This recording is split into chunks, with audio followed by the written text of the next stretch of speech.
Hi, my name is Emily Mbelenga. I am a clinical psychologist and the founder of Yashi Wellness Center. We offer mental health services, so counseling for individuals, counseling at workplaces because we spend a lot of time at work, and we also do community mental health program. As an organization, we do many things, but we are very interested in trauma healing, especially focusing on child sexual abuse. And that is why I'm happy, to be talking about it today as we support the Skip the Rope challenge, and we support Moshua. So I'm really excited about that. I know this is a difficult topic to speak about. It is shrouded in a lot of stigma, a lot of silence, but it's something nonetheless that is happening, is silent, and sometimes can even lead victims to suicide. So we'll talk about all that today, hoping that just you who is watching us, just you, if you need help, just know that you're not alone. You can always reach out to a therapist like myself. There's community support and advocates within the community. So just know that we see you, and we hope that our conversation today will also support you. Thank you for coming. Thank you for showing up. You're welcome. So I know this is a sensitive topic. Most people never even share. Most people who have been sexually abused, they never even share with anyone. Some people even, they will die with that as a secret, because unfortunately most of the time people are usually abused by the people closest to them. So if it's maybe someone was abused maybe by an uncle, that uncle is a brother to your dad, or a brother to your mom. So you are even wondering how you start it. Some people have even been abused by older siblings, step siblings. So, and some people even don't realize they have been abused.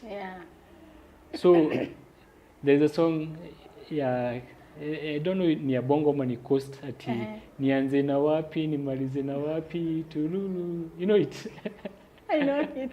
So I was talking, and at one point I'm like, nianze na wapi? Like, where should I start? Where should I even start asking you? What should I even start asking you? But acha nianze na, what are the warning signs that someone has been sexually abused? Thank you, Moshua. Before I answer that, I liked, when you say that majority of perpetrators, we call them perpetrators, are known to the child. In fact, almost 99% of abuse is done by either family members, close family members, so a neighbor, a family friend, or some significant community members like a priest, a pastor, a kadhi, people who are known to the child. In fact, stranger abuse, like someone who meets a child, is very low. And it tends to happen more to boys than girls, the stranger. But the known is the most common, and it happens to both boys and girls. You also said something that sometimes someone doesn't even know that they were abused. When we think about child sexual abuse, CSA, we think of the extreme, which includes, penetration, whether it's vaginal or anal. But it can also include like a child being asked to touch the private parts of an adult. It can also include an adult showing their nakedness, their private parts to a child. It can include pornography. It can include asking children to act out sexual activity and filming them. It can include showing them explicit sexual content. So it's all these things. So now back to your question, what are the warning signs? How do you know a child has experienced this? Let's start with behavioral. Small children play what is in their world. So if you find a child like they are sexualizing play, so they're doing like sexual actions, chamama, and showing the action of sex, that is usually a warning sign. They can also be behavioral, like a child who was very happy. Suddenly they're crying, they're moody, they don't want. Another very strong one that I urge all parents to be on the lookout is avoidance of a certain person. So suddenly, sitaki ule uncle, sitaki kwenda kwa ile duka. But you know, because sometimes we tend to minimize children's emotion, we just tell them, you go, that's yeah, but when a child starts refusing contact or experiencing someone, be worried. It could be that this person is abusing them. Then they also can stop playing, doing their day-to-day activities, compulsive, something we call compulsive masturbation. So there is the... Children. Yeah, children. You know, children can touch themselves to explore, to understand their bodies. But then so they will start rubbing, you know, their genitals or talking about sexual language, you know, like, you know, using explicit words that they had from the adult. All those are a warning sign. Then sometimes cutting, which because today we are talking about suicide, because of that pain, the pain from abuse can be really... The psychological pain. The psychological pain can be a lot. So sometimes survivors use cutting as kind of an extreme way to relieve the pain. When they feel the blood and they feel the pain, it's kind of like relieving the psychological pain. Yeah, so those are some of them. And also, last one, the child can also start abusing other children.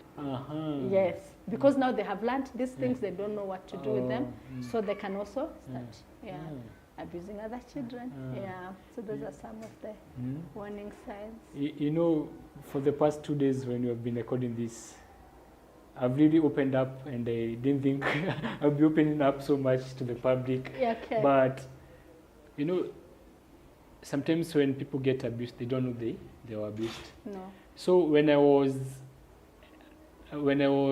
below 10, from 9 kwenda chini, we used to have house helps. Yes. Yeah, my mom was busy with shop and other nini, so we used to have house helps. Yes. So we would play with the house helps. Looking back right now, I realized those house helps, you know, back in the day there was no law ati lazima house help akue sijui na a certain age, lazima umlipe a certain amount. So they make the structure. Yes. So back in the day, house helps ni mtu alikataa, alishindwa kuendelea masomo, maybe class 6 akakuja, so hata ni teenager, hata there are people. So looking back, those house helps, they were teenagers. Yes. And so children themselves? They were children. Yeah, now we used to play with them. Like unakuta, I would play with them, and I would touch their body parts. Yes. Sometimes they would guide me. Yes. You know? Yeah. Then where we used to live, just few meters a block away, there was a house help for that house. Yes. Alikuwa anakuja kunichukua, anasema ati I'm a good kid, napenda mchezo. Yeah. But I don't know, I don't know at what age mtu anakuwa sexualized, because hata mimi nilikuwa napenda hiyo mchezo. I used to love touching her, and I remember vividly I used to play with her boobs and all that. Yes. But sasa, you know, as we grow older, we tend to forget. Yes. Then one day I remembered these things, and I was like, yeah. What happened to me? Kumbe, this is what happened to me. This is what happened. Yeah. Even there is I was now entering into teenhood. Yes. There is a lady mwenye, I remember, and she was already I'm short, but that time was shorter, and like she's tall. Yeah. Alikuwa shamaliza high school. Then there was a place called tumeenda. She was a friend to a friend. Yes. Hata sikuwa namjua. Akaingishanga mkono. I was telling this to a friend, and he started playing with my kanipu. Yes. And I felt good. Yes. And I felt good. Now that time I was around 14 or 15, nilikuwa naenda form 1. I felt good. Yes. But sasa venye nime grow up, I was like, no. Those people were they were taking advantage. Then one day, you know, pia kanisa wataona hivi. You know, sometimes dress spell inakugonganga. Yes. So another day nilikuwa nimeketi hivi nikajiambia, dress spell imenigonga. Yeah. Saizi hata najaribu hapa hakuna dress spell imenigonga. But at that time I didn't have the capacity to do those things, Yes. but The opportunities were there. They were throwing themselves. So I was like, mbona life inakuanga na wicked sense of humor. Yes. When I was this age, singeweza, but it was there. Yeah. Saizi venye naweza, sometimes dress spell but yeah. Then I was we had a conversation with a certain man, and to realize that it's so common for most boys. If they for most boys in urban areas, their first sexual encounter was with their house help. Yes. For most people in rural areas, their first sexual encounter, and I know people don't like admitting this, it's with animals. Yes. There was a place and people were saying they experimented with a goat and the cousins, or when you grew up poacher. But for urban areas, most people they started with the house helps. Yeah. Yeah. Thanks, Moshua, for your vulnerability. Yeah. And I know you said that you've shared, your story at this time. Yeah. Personally, and even as Iashi, we actually have a podcast called Iashi Conversations. Okay. It's about making mental health conversations to feel normal. Okay. When we talk about our pain together, we normalize pain in the sense that we know I'm not alone somehow. Yeah. So thanks for sharing that. And I wanted to touch on it from what you're saying, that it is the power play. The thing about abuse is these nannies who are calling you had more power than you. Yeah. And the way we raise kids, unfortunately, we interfere with their agency because we don't allow them to say no. Yeah. We raise children to feel like kukataa mwito wa mtu mkubwa, you are a bad child. Sindio? So now we kind of interfere with their personal boundaries. They feel like they must always agree. They must always agree. And then I'm curious because one thing about sorry to use your example, I just wondering, did you tell anyone? Like, no, did you tell your parents? I never. Why didn't you? Yeah? Why didn't you my mom naweza muita ni wale wamama wakali. So singeenda kumwambia. Then also I knew hii ni tabia mbaya, like we used to call it tabia mbaya, and it sounded mbaya. So I will not go. Then you see hata mimi mwenyewe sasa hata mimi I think I'm also a bad kid. I don't know, like that's what you felt. Like naturally, like also if my memory serves me right, I also wanted to. Sasa ndo nashanga pia hii at what age does a kid know nini? I also wanted to touch. I've even seen videos of kids, like a lady standing and they want to tap the nyash. Like I also wanted to touch. And they allowed me to play with them that way. So naona pia siwezi enda kusema ati so hata mimi nafaa nijiseme like mimi nakuwa tabia mbaya nashika nani, so. And that's the thing. So you see, the child is curious. You see, for a child, is like just understanding the body. You see the body and all of it. Nyash, vagina, penis, legs, fingers is just the body. So kids want to explore. There is the curiosity of just understanding the human body. That is not wrong. Then you're asking at what point children feel feel feelings. Even a small baby, when you observe them, you can find them touching their genitals. It's a normal part of development.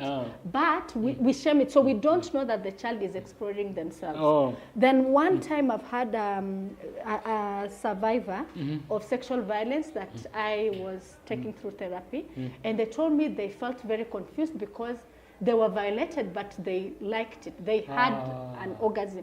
You see, your body is normal in the sense, I mean, your body will feel the feelings that it's meant to be. So what becomes confusing and what makes sometimes people not to say is like, I blame myself.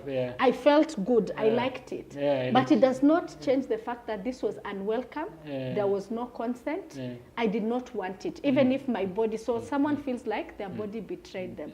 And also with children, Moshua, there can't be consent with a child. Always the adult is the person who is responsible. So you didn't do anything wrong. And I know sometimes parents, and my call to parents is, let's allow our children to be able to speak to us. Sometimes a lot is happening in the life of children, but they feel, hey, ndio watanichapa vizuri, you know, so then they don't come to us, and then they end up, maybe they're being harmed, but we don't know. So it's normal for you know, when someone touches you, whether you're a child or an adult, you feel you know, you feel that sensation of touch, a beautiful feeling. It does not change the violence, or that was unwelcome. There's something you talked about when you were sharing your story, that a lot of boys, their sexual debut was house helps. But because I think because of how we look at manhood, I don't think many men look at it as abuse. Right? They look at it as maybe it was experimentation or something.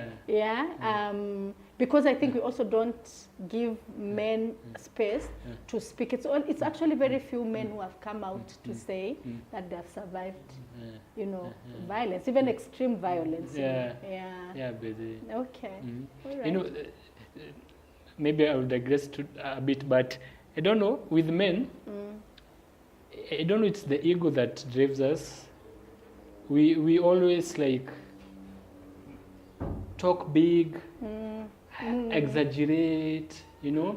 So I was we were joking with someone, and we were like, all men when they are sharing stories of having intercourse and all, they usually say like how ni nini bingwa, nkabomoa. That's the conversation. But kidogo mtu apite hapo Masai wa kuuza dawa kuongeza nguvu za kiume. All men wakisikia kuna kitu ya kuongeza nguvu, all men want it. But you'll never find a man, even when you're having man-to-man talk, telling you, hey, by the way, of late, my performance has gone down. So every man anakuanga like, nilibomoa, then who are these maybe even 1 minute men? Because everybody alibomoa, everybody is a star. So if performance, everybody is a star. I think hakuna mwana umetanza kusema ati sijui when I was young, sijui a neighbor did this to me, an uncle did this to me. Cannot say. So they can't say. Wana men sasa wanakufanga tu na hiyo story. Now actually it brings me to the issue of reporting. Very few cases of child sexual violence are reported because of the stigma, and then it's people known to the family. Also the family doesn't want the shame sometimes of mtoto wetu alikuwa abused. But now of the few that are reported, it's more girls than boys. I think just because of all the things we've talked about, the way we raise the boy child, na pia tunamnyamazisha sana, you know, like speaking out is seen to be a sign of weakness. Which can also affect boys coming out to say I was abused. Okay. So what happens now that the boys don't speak out? Now they transition, they become teenagers. Then finally they become adults. But these things were suppressed. They never spoke. So what happens? Because everything, like even porridge, if you cook porridge and you leave it for a period of time, inatransform inaanza kutaste kama local blue like so hii kitu ilifanyika, si ndio? So the innocence kidogo ilitolewa, the purity kuna venye ilitoka. So in a way, let me use quote and quote, like, you know, like ikaganda kidogo, like when you contaminate something afu iache, chances za kuganda ziko. So this person kwa venye there is that. Then tumeiacha over a long period of time. Now what happens? Okay. Yeah. I can start with men because you asked. This man now has grown. Yeah. Na hiyo, that your example, kama ni uji ama maziwa imeganda, which has been contaminated. Yeah. Do you know that is actually, unfortunately, one of the things that most survivors of child sexual violence feel? Something in psychology we call damaged goods syndrome. They feel that they are irrevocably broken, that they are unworthy, that something, they're not the same, like something has been taken away from them. So that leads to many self-destructive behaviors. One being addictions of many kinds. So if it's men, you'll find someone is using a lot of substances, alcohol, weed, the entire spectrum. Also, someone can become hypersexual, so they can either either become prostitutes or they start using prostitutes. If this person is married, they will find that they are not satisfied with their partner. It's like they're chasing something, a certain ideal. So they may get addicted to pornography. And of course, pornography is like an idea, but they will not achieve that with their partner. So they will be unfaithful, having multiple sexual partners. Some of them, because of, you said, suppression, that anger, they can be very angry. It can lead to domestic abuse cases, even in the family. And then in the teenage going, because you see now, like as a man, maybe they were sodomized, so it confuses their sexuality. So they don't know, am I straight? Am I bisexual? Am I gay? And especially if this happens during that period of sexual puberty, that period of sexual awakening, it can really confuse them. And then, unfortunately, mostly, especially for male survivors of sexual violence, unfortunately, some of them end up becoming abusers themselves. So they either abuse children, mostly children, so they become pedophiles, or even if not a pedophile, but abusing children, or they abuse other adults, male or female. It's the anger and the, in a weird twist in their mind, they are getting back to that abuser. So by abusing this child, by abusing this, they're getting back to the abuser. So that's how it looks like. Addictions, compulsive masturbation. There are people who, sometimes I don't know if you've come across, I've seen clips of people masturbating in a matatu. Have you ever heard or seen? I've seen one at in a kabush, but there is an apartment, so I think they didn't even check They didn't even check. That is compulsive masturbation. In a matatu also? Yes. You will even hear women thank God for, what was his name? Michuki. When people used to be packed like sardines. Women would have men rubbing themselves behind. So that compulsive, it's not the right place or the time. That's where the compulsion is like something uncontrollable. So that's for male survivors. For female survivors, I have, you brought the issue about family. If the abuser is your father or your uncle, you cannot escape this person. And I'd also like to say something about sexual violence, child sexual violence. It's not a one-off. This incident probably happened multiple times. So there's a lot of trauma. It also affects sexuality even in women. Some may become frigid, so they don't want sex or they don't respond. There is something we call in psychology, it's called vaginismus, like involuntary contraction of vaginal muscles. So like during intercourse, the muscles contract involuntarily. So sometimes even the partner is not able to achieve penetration because of that. It's the body refusing to allow because of the trauma of the past. Some of them can also have, again, that damaged goods syndrome. Someone loses personal sense of safety. They can walk at night alone in very unsafe places because one of my clients, survivor, told me the worst has already happened. Sasa ni nini nina protect, A lady now. Yes, a lady now. So she would walk alone at night. It took a lot of, sessions for her to start getting to that point. I know when we talk about this, it sounds like, all doom and gloom, and it can be. You see some of these things, addiction, that damaged goods syndrome, meaning you feel broken. It can lead people to the edge, meaning suicide, self-harm in the end. But it is possible. It is possible to heal. There is something we call post-traumatic growth. Post-traumatic growth means after you have survived a very difficult thing, you use it as a fuel to grow. Some of these advocates of child sexual violence are survivors themselves. They've written books. They are supporting other children. So it's possible to heal, and it's possible to have a new story, to have a new identity. But I would say the biggest thing is that you're not to blame. You are a child. Even if now you are an adult, that child in you was hurt. It was not your fault. Reach out to help. Find a trusted adult you can confide in.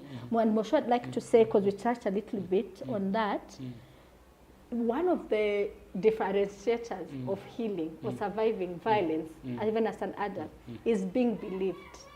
When you come and say, Uncle Mwaora did this to me, and then being believed by your parents, it's an important indicator of healing. But being disbelieved and being told unadanganya, no, he can't do that, it's usually not a good indicator for healing.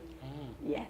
Wow. Yeah. You've brought something that there's so much to unpack. Yeah. And one about being believed. I've even written it in my book. Yeah. When I tell true stories, people don't believe me. Yes. And sometimes the same place we are recording, we had an event December. Okay. I was sharing some of the things that I've gone through. Then someone said, you don't look like it. So then I don't know, I look soft maybe, but I'm gangster at heart. So I don't look like some of the things I've gone through. Then I flashed back and I realized that my unbelievability starts way, way back. Yes. So, just to digress a bit, No I remember I was working somewhere and coming from the bank, I was, will I call it kidnapped? Ama nitaitaji because nilieko kwa gari at gunpoint. What do you call that? Being kidnapped. That's kidnapped. Yes.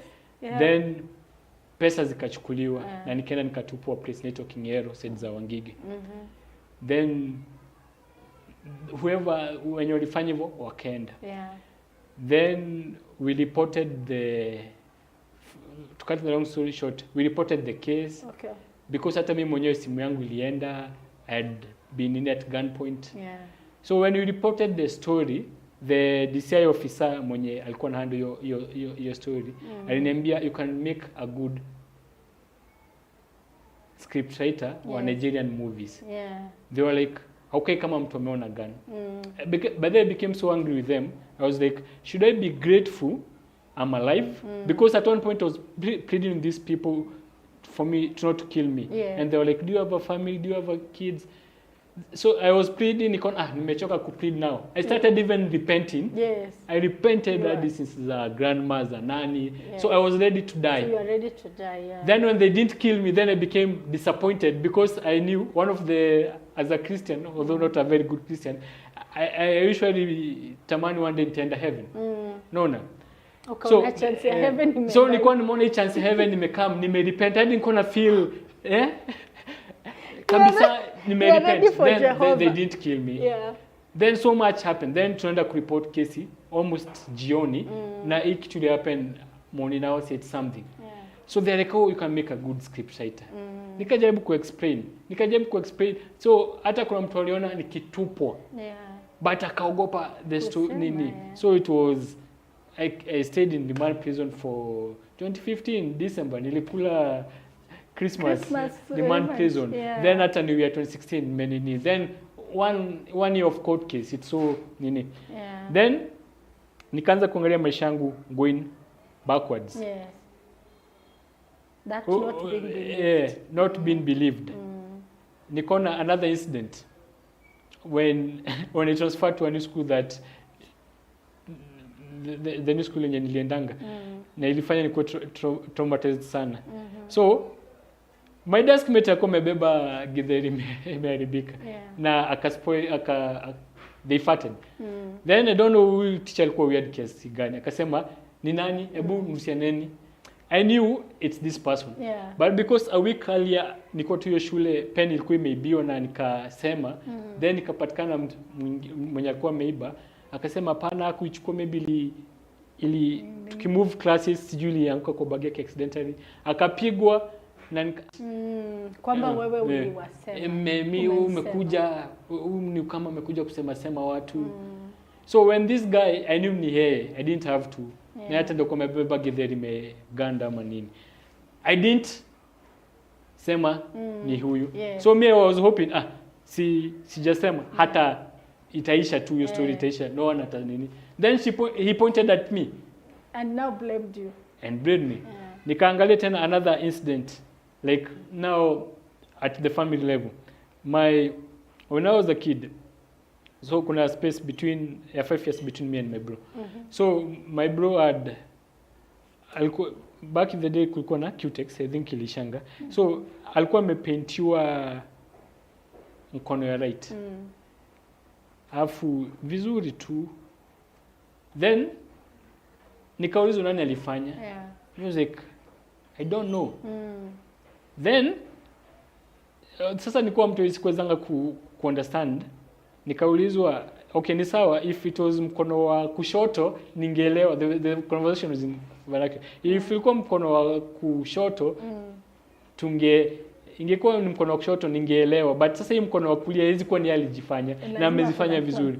Then I don't know at what age, kuna vitu mbili zimenisumbua. At what age does a kid know sasa hii mambo ya sex na pia at what age do kids sasa know start to try. My bro said it's me and then it wasn't me. Then nika-realize that sometimes when nasema hata ukweli people don't believe me. When by then nikichapa stories za jaba even I also do stand up comedy. When I go to stage most of my jokes are based on the truth. Mimi nitasema in 2016 when I was having a court case then if you say someone say nah, then when I say my age people are like no. When I say vitu za ukweli people don't believe. So hata now imejibu swali lenye kumeniuliza why didn't I say why did you say so hata sasa nimepata good answer. I think I'm still healing. And you're still healing and so that's the whole point there of is this conversation. believability. Then kuna kitu mention na I thank God for the psychology as a whole. It gives name to things. And I think once things are named sasa skemi kwa sema contaminated milk. But nimesikia you have a name ati damaged goods syndrome. Okay, the name doesn't sound so bad like than compared to contaminated milk or porridge. So like okay, damaged goods syndrome. So I think even someone like sasa I think from now some of my Google research itaenda kuangalia okay what's damaged nini how can you deal with it. So I like the fact that psychology gives names to things. And anything that is named it can be worked on. There's something else you also mentioned, you gave it a name but nimeisahau nikikumbuka nita refund I like this vitu zikona jina. And I like when we can name it it's no longer in controls us. Also when we speak it it no longer controls us because you cannot be shamed for what you already own, like what you already speak. That is why it is important for us to always share our stories. And then about believability. So like for children or an adult, always try to see who is a trusted person you can tell. Let it be somebody who can support you. I'm telling you, sometimes even children who have gone on to be, as I said, child sexual violence is not a one-off. It usually has happened. So they'll start keeping quiet and then they start repressing. Vile ulikuwa unasema hakumbuki. So repression is a coping mechanism to survive something very difficult as a child. So it's a coping mechanism when you are a child, but as an adult, you need to stop repressing so that now you can finally heal, and so that you don't end up, because sometimes people do die by suicide as a result of these traumas and all these pains that have remained unhealed and unprocessed. Okay. Yeah. You can take a sip of water. Yes. Ndio tukiendelea utuambie, how can we move from coping to healing? Yes. Yeah. Okay. So let's start with coping. There's the things that someone copes immediately when they're in the unsafe environment.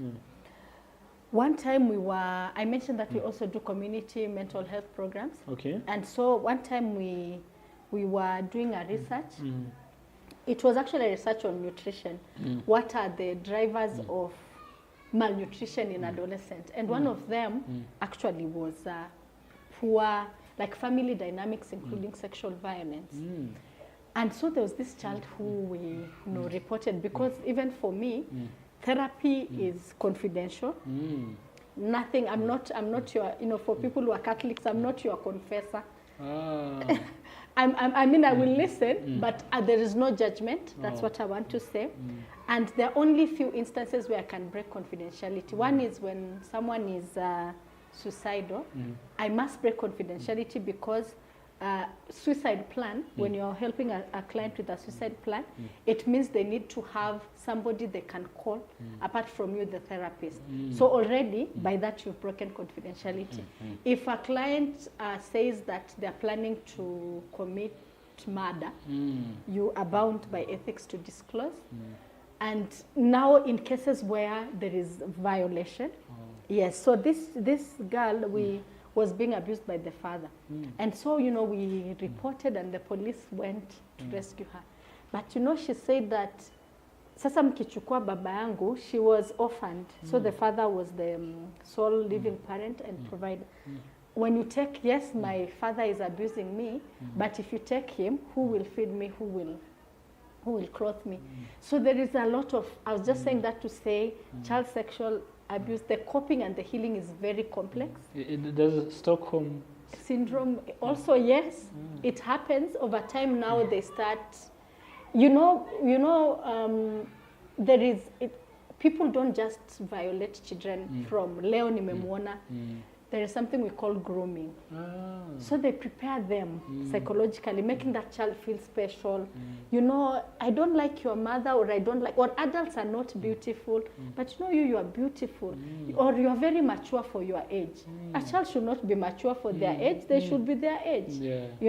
So you are very mature for your age, you are beautiful, I can bring you sweets. So they blur the lines. So by the time violence happens, this child doesn't know whether this is an enemy or a friend. So the Stockholm you're saying. So they will tend to also, as a survival tactic, to have, yani ni kama ku feel some kind of compassion towards them.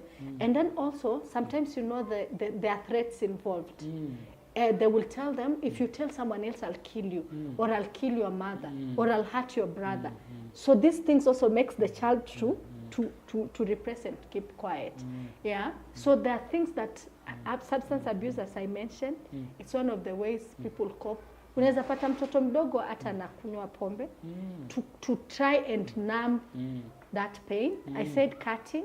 Sometimes cutting is not that they're trying to, well, it's a high-risk behavior. We normally differentiate it in therapy. But sometimes cutting is not that I want to die by suicide. I'm just in so much pain. I'm trying to relieve it. So I cut. So those are some of the ways that they cope. A child will withdraw.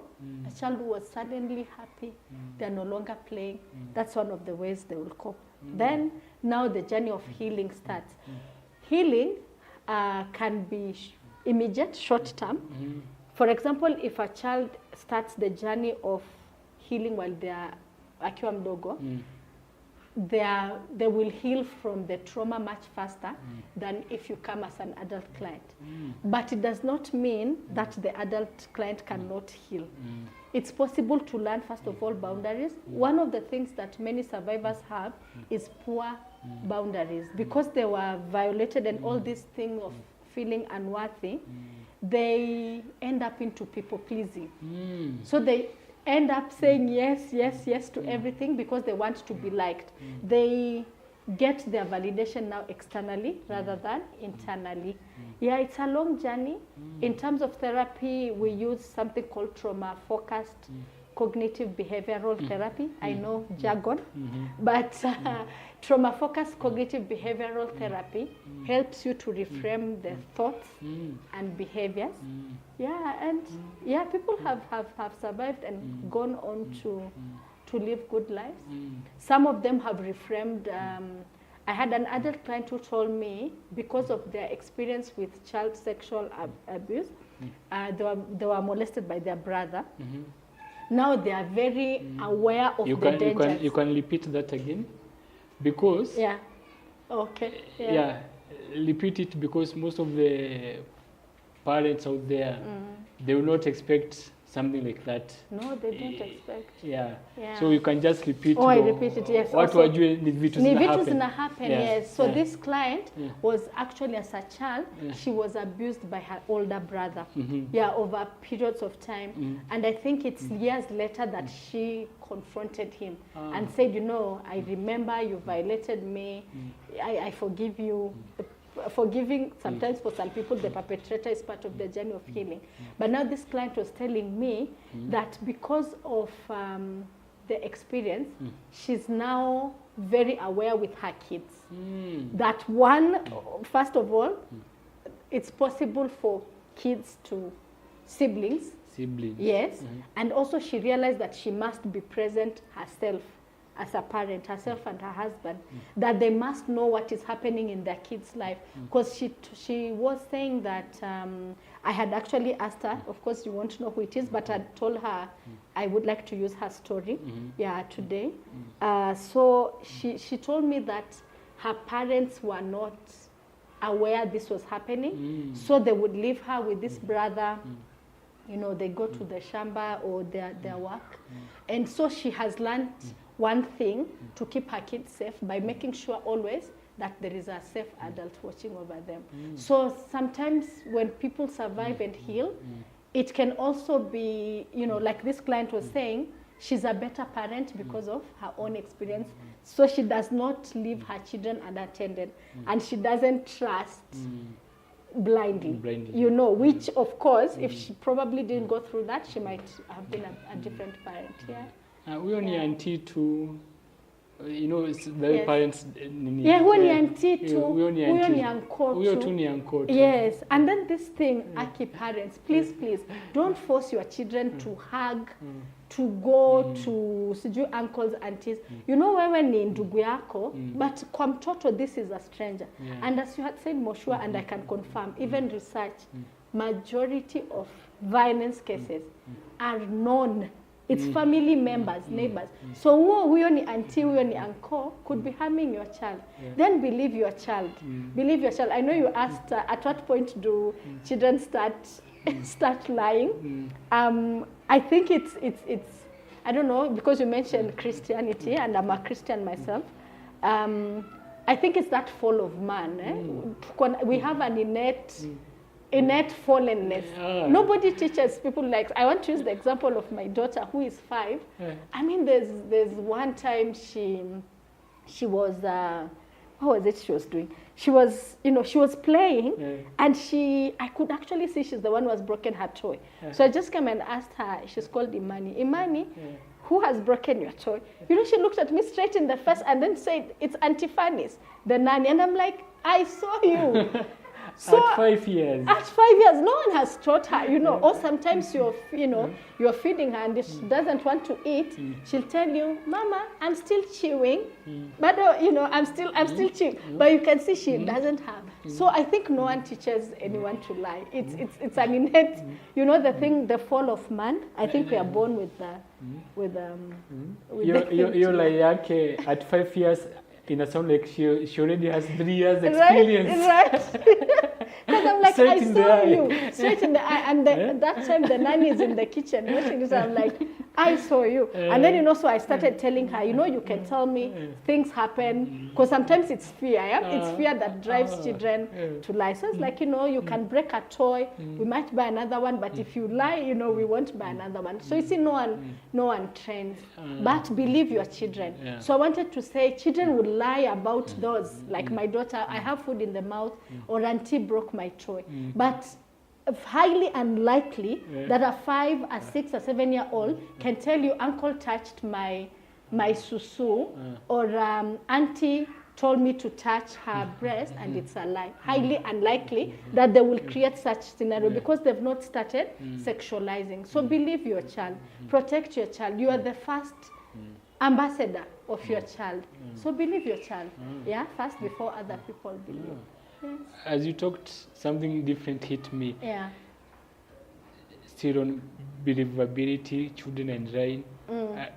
Although I've seen it more in the US, like I've not been there, but I'll go soon. Yes. So how people spend time in prison, then later on the kid that had said maybe the dad molested them or something, then the kid is now grown up and they come and say, no, I was coached. Yes.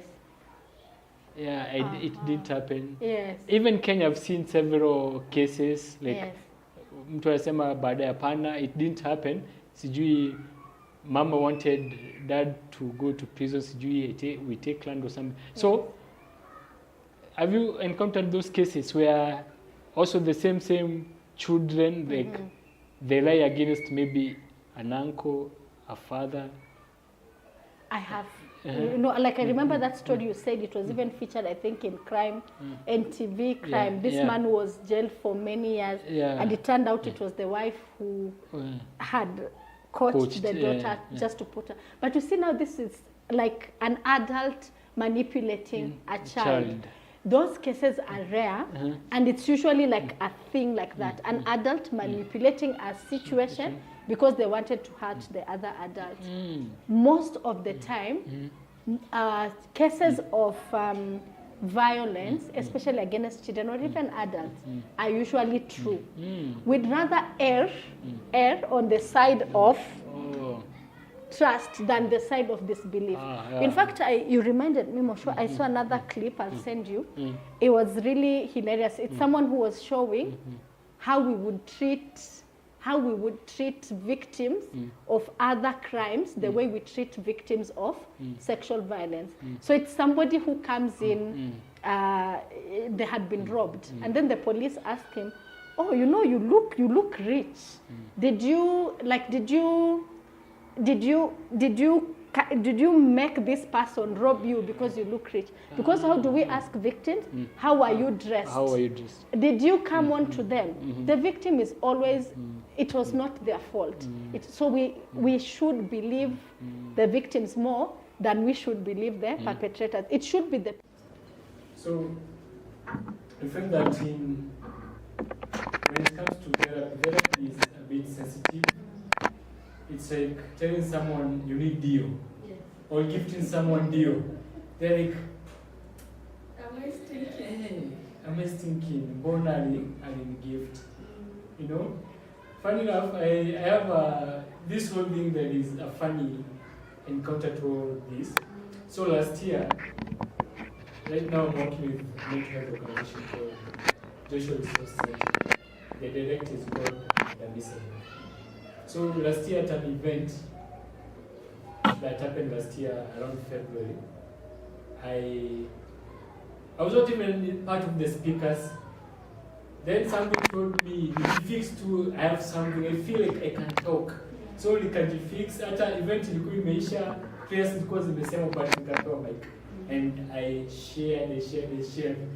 Then once I was leaving the stage, we met with Madam Isabel, and she was like, nowadays they call her Mama, and I should meet her, yo, Madam. So I met with Mama, and she was like, you need therapy. So I dish out to Eve. So nikaenda kijiuliza, is my case so bad that inaonekana I need therapy? Then she's a psychologist, trained psychologist. So nikaenda kijembe, hata kama psychologist utafuta clients. I thought psychologists don't market themselves. I think I read somewhere kitu kama hiyo. Doctors are marketing ati I'm a good doctor. So I was like, even if they are marketing themselves, we are amazing. I was shocked for a week, then finally I was like, truly, I need therapy. Yeah. Then I went to the organization, and I started therapy. When I started therapy, in that organization there were 2 therapists. Okay. And they were in good health when I went there.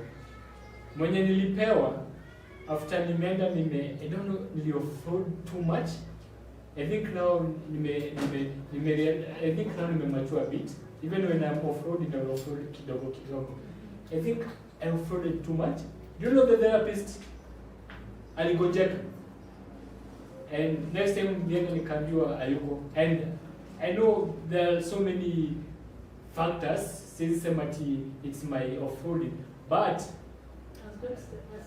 there are so many factors. But I don't know how I can explain it in the same way. It's what I shared like so much. Like I was going through so much, and nikaenda therapy, nikaanza kufanya therapy. At that time when I was doing the therapy, sikuwa na job. And nikaitiwa job, but because the therapy could happen every 2-3 days a week, so it's like a crash program. Like I said, nimeitiwa job, I really need a job, but nikienda job sitaipata chance ya kudeal na hizi vitu. Nitenda hivyo na hivyo. I was like, I'm broke, I really need money, I need a job, but I turned down the job offer. Don't nimalize therapy, because one therapy is expensive. At that place at Joshua Resource Center, it was being offered for free. Yeah. So I was like, let me take this chance. Looking back, I'm glad I was told you need therapy. So, when you say abusers, when people are abused, they become abusers. Yes, okay. So, at a bit there is someone younger, you need therapy. That ililipuka. Because I went to you need that? I did go with a good approach. So, but I thank God for going through therapy. And I know bado Jaisha, I will still go for more and more. It's continuous. Yeah. So I would urge men, especially men out there, go for therapy. Therapy doesn't make you less of a man. Therapy doesn't mean you are weak. Yeah? Even kwa gym unakutanga, if you want to advance weight when at the next level, you need a spotter. Akusport ndo when to the next level. Ukitrain peke yako, you can't put so much weight to ikizidi na natakushikia. So acha kwa hii life, kuna ile level, like me I was talking to myself another day, nimejita mkutano with all my personalities, and I was like, mimi nimeishi survival mode for long. Nimeishi survival mode for long. God, I want to thrive. Me I know how to survive. Ukinipea 40 bob hapa penye tuko 50 bob, nitakuonyesha place tutakula rice na chicken. 50 bob. I know how to survive. I was talking to a friend of mine mwingine, not talking, a friend of mine koloni yake ilishanga, afu nikamwambia, and alikuwa naenda place, nikamwambia hiyo kitu tumekana maji moto afu akienda afu inatoa, then baadaye kama kaniambia ile something yako ilifanya sana, nipigie story mbele ya watu. niweke ile maji moto, nikienda interview nikambiwa yeye hata nanukia poa. Then was ikapanda kwa Mr. Historia kupeana watu tips kama maji moto kwa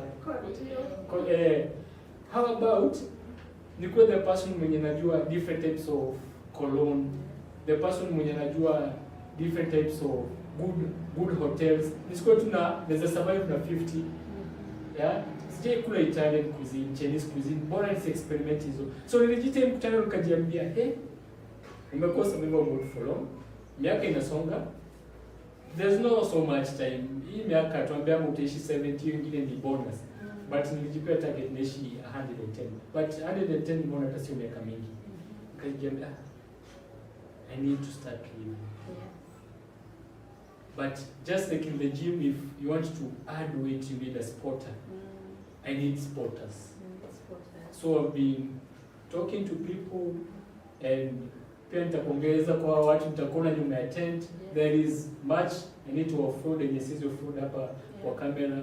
So men, we need therapy. Like I don't know, naweza sema aje ndio mtu asikie kweli. We don't need it temenye. I think especially we as Africans, we as Kenyans, we are reactive. Unaona, tunangojanga ifanyike ndio tuna react. But how about we become proactive? Si ndio? Si tunajua kutanyesha, kuna long lanes zitakuja. Have we prepared for the long lanes? Tunangoja hazikuja afu tutazi. There is a time to vitu zingine zita happen. No, there are people who when they lose their lives, unasikia watu wakisema, na everything was going well for them. Si alikuwa na job, alikuwa na bibi, nini. But how to deal with these underlying issues? So once you deal with these underlying issues, hata vitu zingine zikuja juu challenges zinakuja kwa life, you will be able to withstand. Absolutely. Yeah. I really like that. I cannot even water down Kenya umesema about healing. Therapy is a journey. Yeah. I like the choice of the word spotter. Unaona huyo your boss was a spotter in a sense. Sometimes tuna take offense mtu akikwambia you need therapy. But sema tumepatana and my arm is broken. Niko na sling. Na uniambie, Emily, umeenda hosi.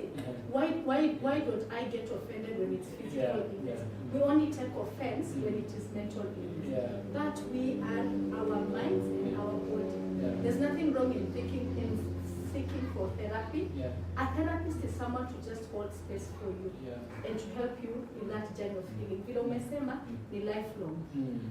Healing is like peeling an onion. Unatoa ya juu, unapata layer ingine, unafungua, unapata layer ingine until you get to the core. And you are able to live your best life once you invest in your own healing and invest in safe spaces to have conversations like this. So thanks again, Moshua. But in short, for when it comes to healing, the parting shots, what should people do now to heal, especially to move now from coping to healing? Because I feel most of us are in coping. To measure cope, to embrace the healing. So how can we move from coping to healing? So what? And where can people go? Okay. Number one, come to Yashi Wellness Center. We offer therapy services. Number two, but healing does not just happen in therapy rooms, I must say. Healing can also happen in conversation. Cindy, like you're saying, through as we were recording, you've even talked about some personal stuff that you didn't think you'd talk about. That's part of healing. Healing can happen in our churches. Healing can happen within here. In fact, last year, WHO really recommended when they did the 2025 report on the status of world mental health, they are really recommending us to move away from institutionalization. We move away from Madare concept.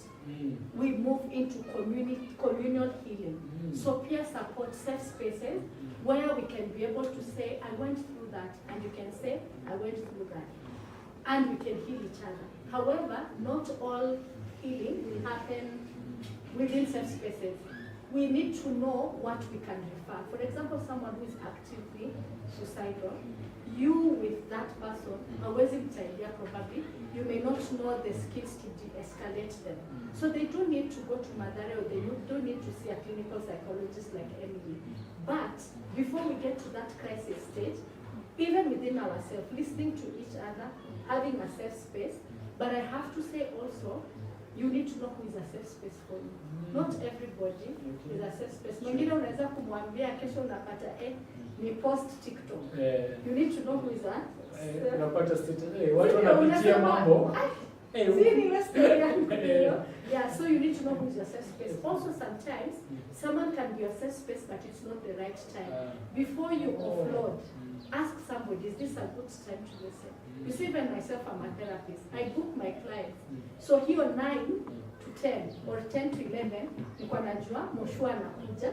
So I am prepared to listen. My clients don't just, because I also have my own life and my own issues. So ask before you offload. And then you can never like offload too much. I wanted to answer about your therapist. Probably they were unwell. As therapists, we are trained to listen, and we also have something called supervision. We normally have more experienced therapists that we talk to when we are overwhelmed. Yeah, so probably it was a coincidence. And then remember that thing about not being listened to, not being believed. So when you found somebody who listened and believed, because it had not happened, so you can start associating. They just got sick with, oh my God, nilimwambia so much, mpaka akakua. Until the therapist needed a therapist. Yes, and most likely they just were unwell, because a well-trained therapist, they have the ability to listen, to hold space, and to know when they themselves need someone to hold space. Yeah, so that's what I would say in closing. How can people reach you? Oh, okay, you can reach us through Iashi Wellness Center on all social media platforms. All social media platforms. Our number is 0746 015 033. You can call or WhatsApp us.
Talking about suicide, maybe just to highlight a little bit about that we might have different forms of suicide.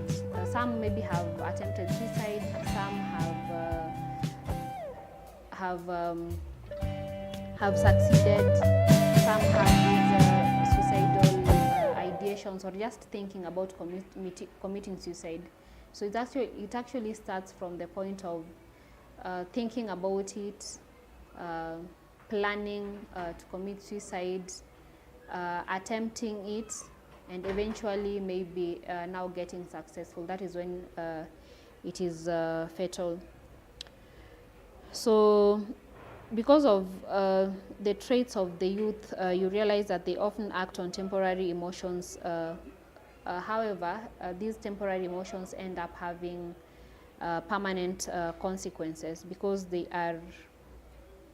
have strong emotions but are exposed to very limited coping strategies. It all goes back to developmental issues, and also the fact that they're not able to manage some of these challenges that come in life, like maybe failure, not doing their best, and all that. Yes. Thank you for that. What I'm picking from you is about capacity. Like this age between 10 to 24, it's a transitional period, phase of life, and these people have not developed a capacity.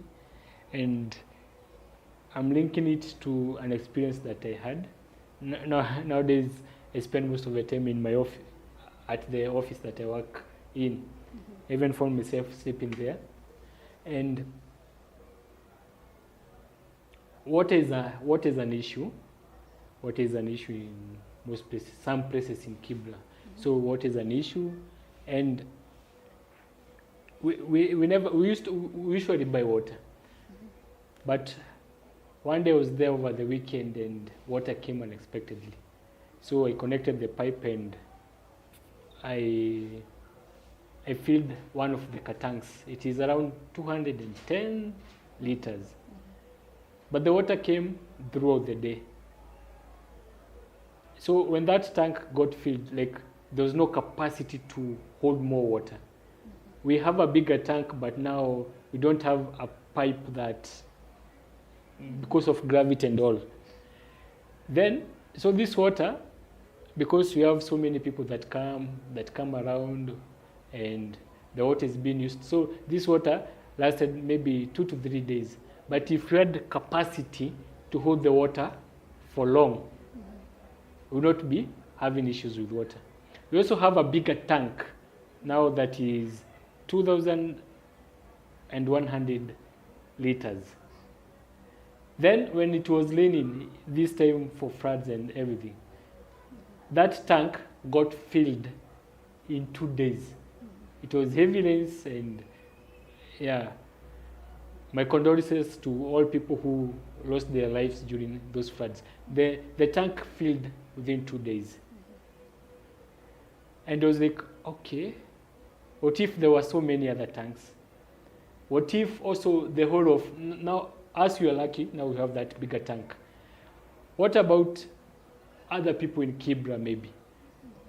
It will rain for heavily, but after a week, people will still go to buy water. Also as a country, we will receive rainfall, but after, I saw mangoes getting spoiled in Ukambani. They are in plenty. Then after that season is over, story ya mangoes inaishia hapo. What we lack even as a country is capacity. Now back to this thing of teens and capacity. How do we build capacity? How is a teenager who is watching, how can they build a capacity now to be able to handle the challenges of life? How can they build a capacity to be able to handle maybe school exam failures, maybe bullying at school, changes in adolescence, and all that? Okay, so first of all, I believe that information is power, and once someone is exposed to the right information, then that can really come in hand in terms of how they cope with life, developing positive coping strategies, and just living living life rightfully. So of course, this information can be accessed because they have maybe parents, they have teachers, they have a social network sort of, or a social or a support system.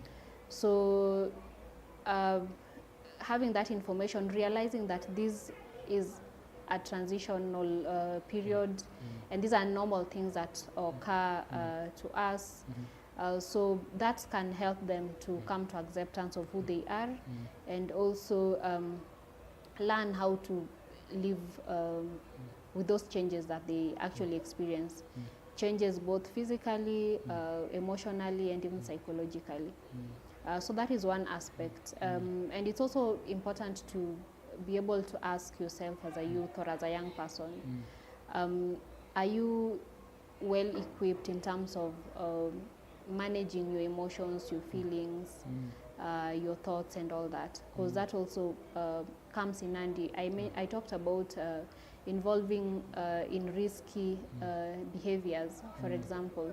So if you are able to manage some of these things, the emotional bit, then you can actually take care of that. Does a 10-year, sorry to interrupt, does a 10-year-old have the capacity to ask themselves such kind of questions?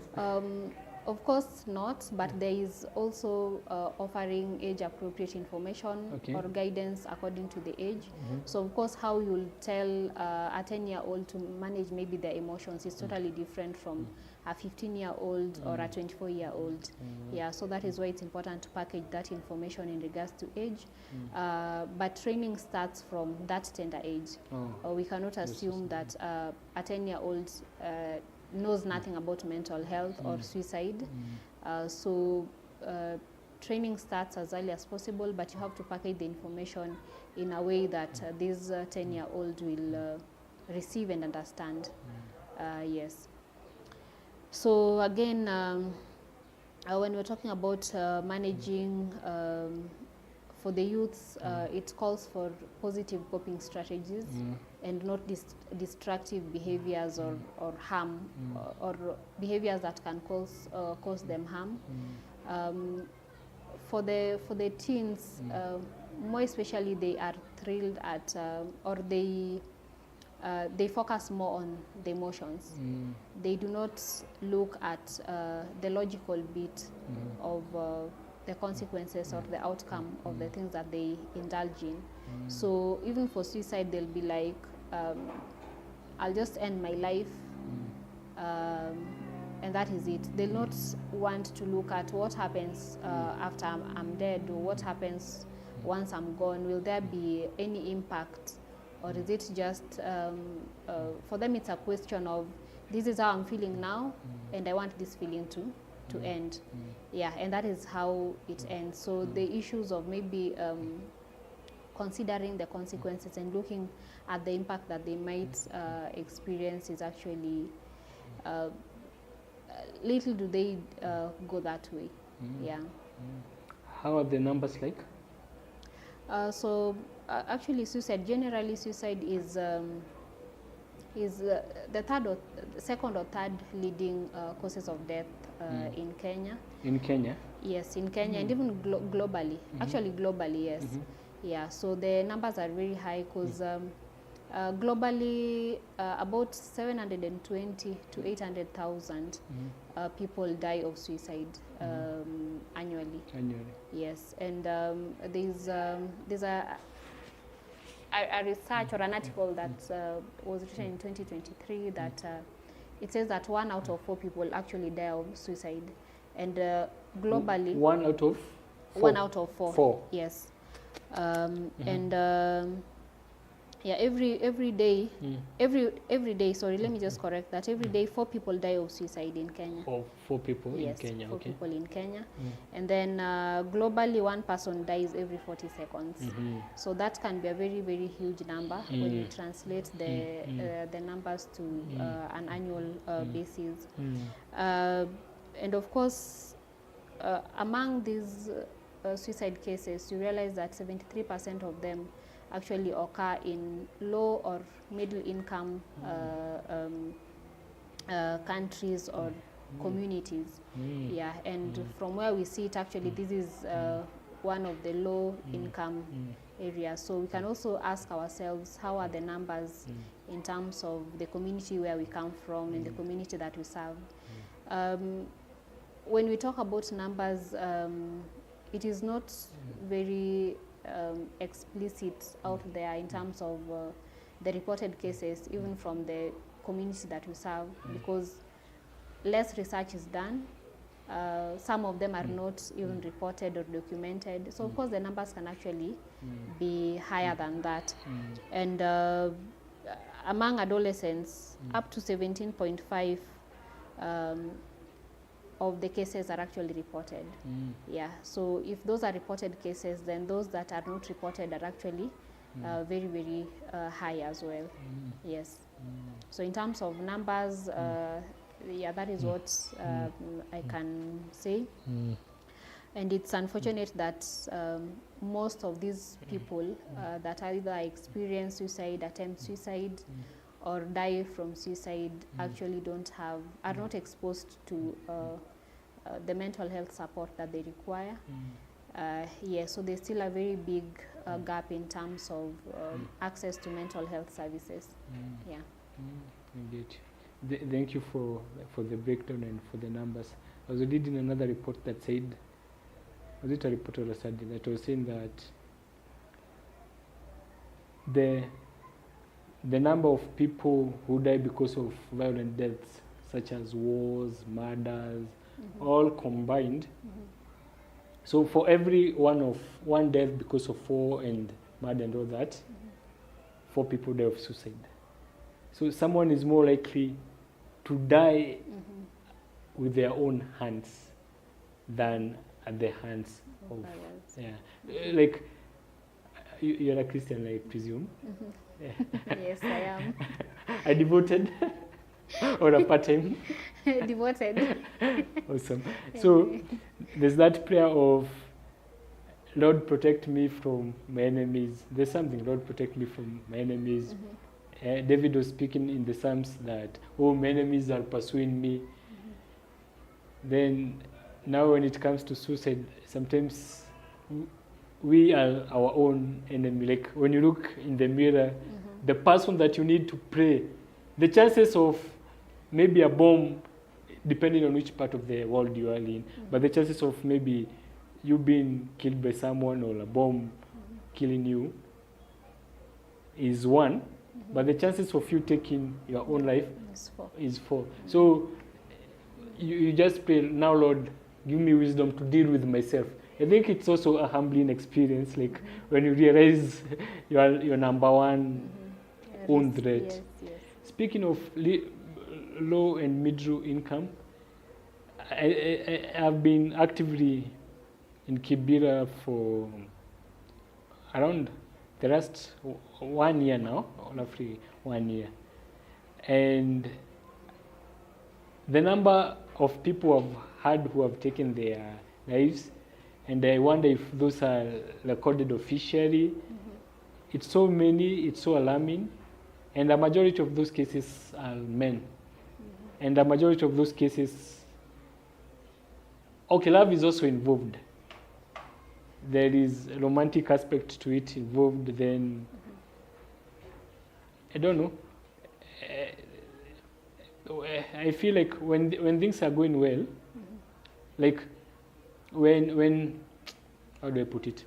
When things are going bad, someone can lose a job, but if demu wake bado baby bado hawaja break up anampenda, that person will soldier on.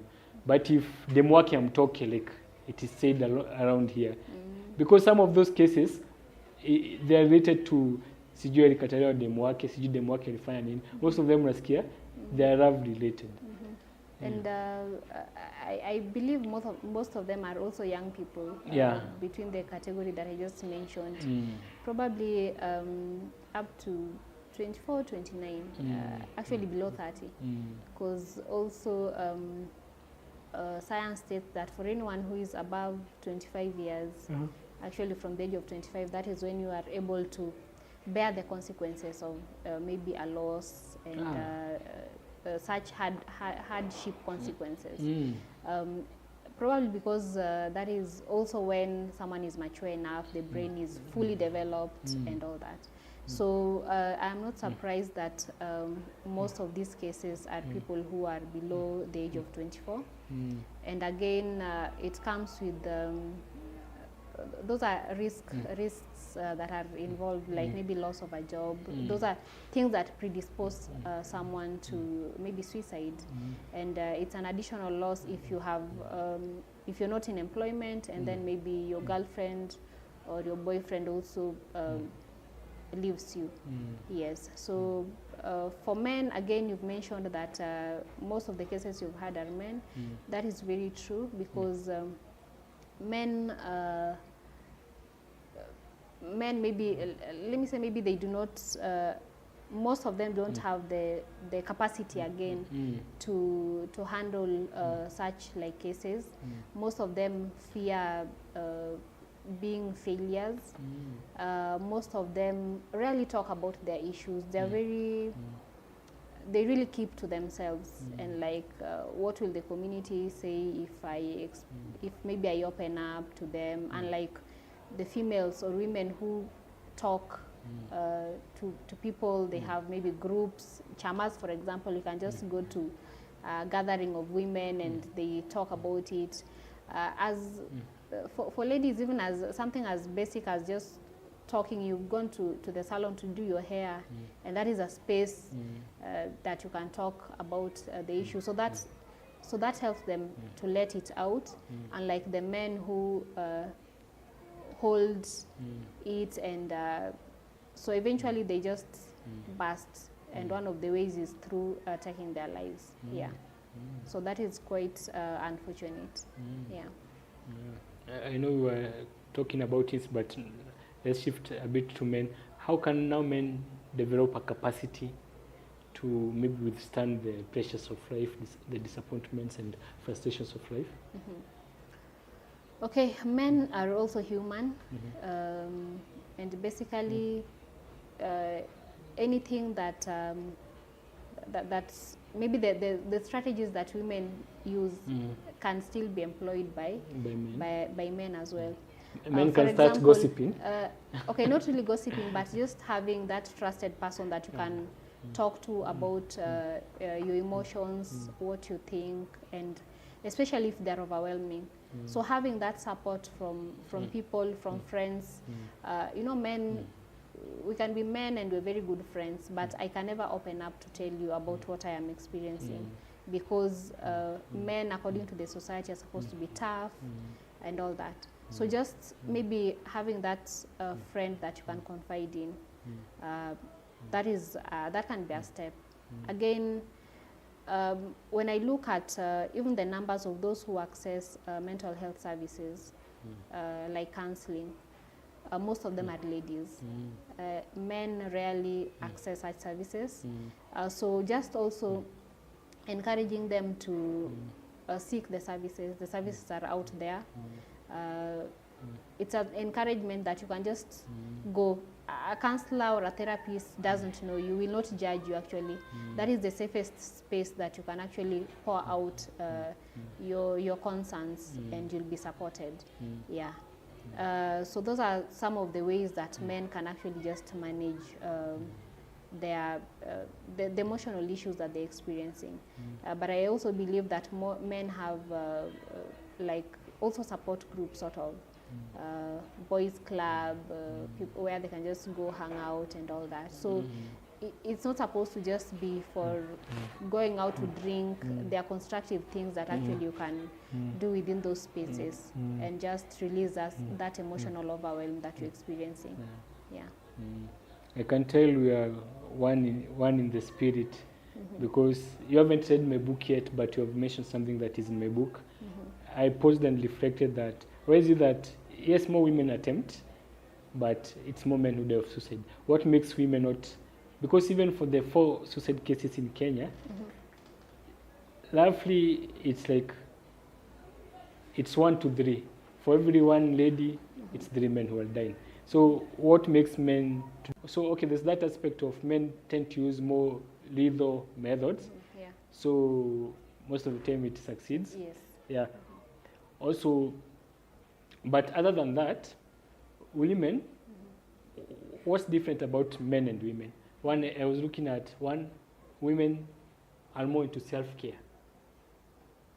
Women, even when it comes to taking showers, they take even longer showers. Yes, someone might see like longer shower, what for? But this is self-care. So if maybe men started doing more of self-care, women chew food slowly, and they enjoy. When you chew slowly, you enjoy the food better. But men chew faster. So that means even when they are eating, and what else is there in the world other than eating? Like after you have toiled, what else is there? See, to enjoy the fruits. So even when they are eating, they're not even enjoying because they chew faster. I've seen even ladies, when they chew, they even close their eyes, and when they're eating a cake, they enjoy it, they smell it, But as men, So it's what I'm picking from what you're saying is that being more intentional in what you do and purposing to do it. Because when you talk about maybe taking a shower, those are very basic things that maybe people can ignore. But in a way, it is very calming and relaxing, and it can help ease some tension that someone is experiencing. So ladies wakona sijui mafuta ya mguu ya mkono.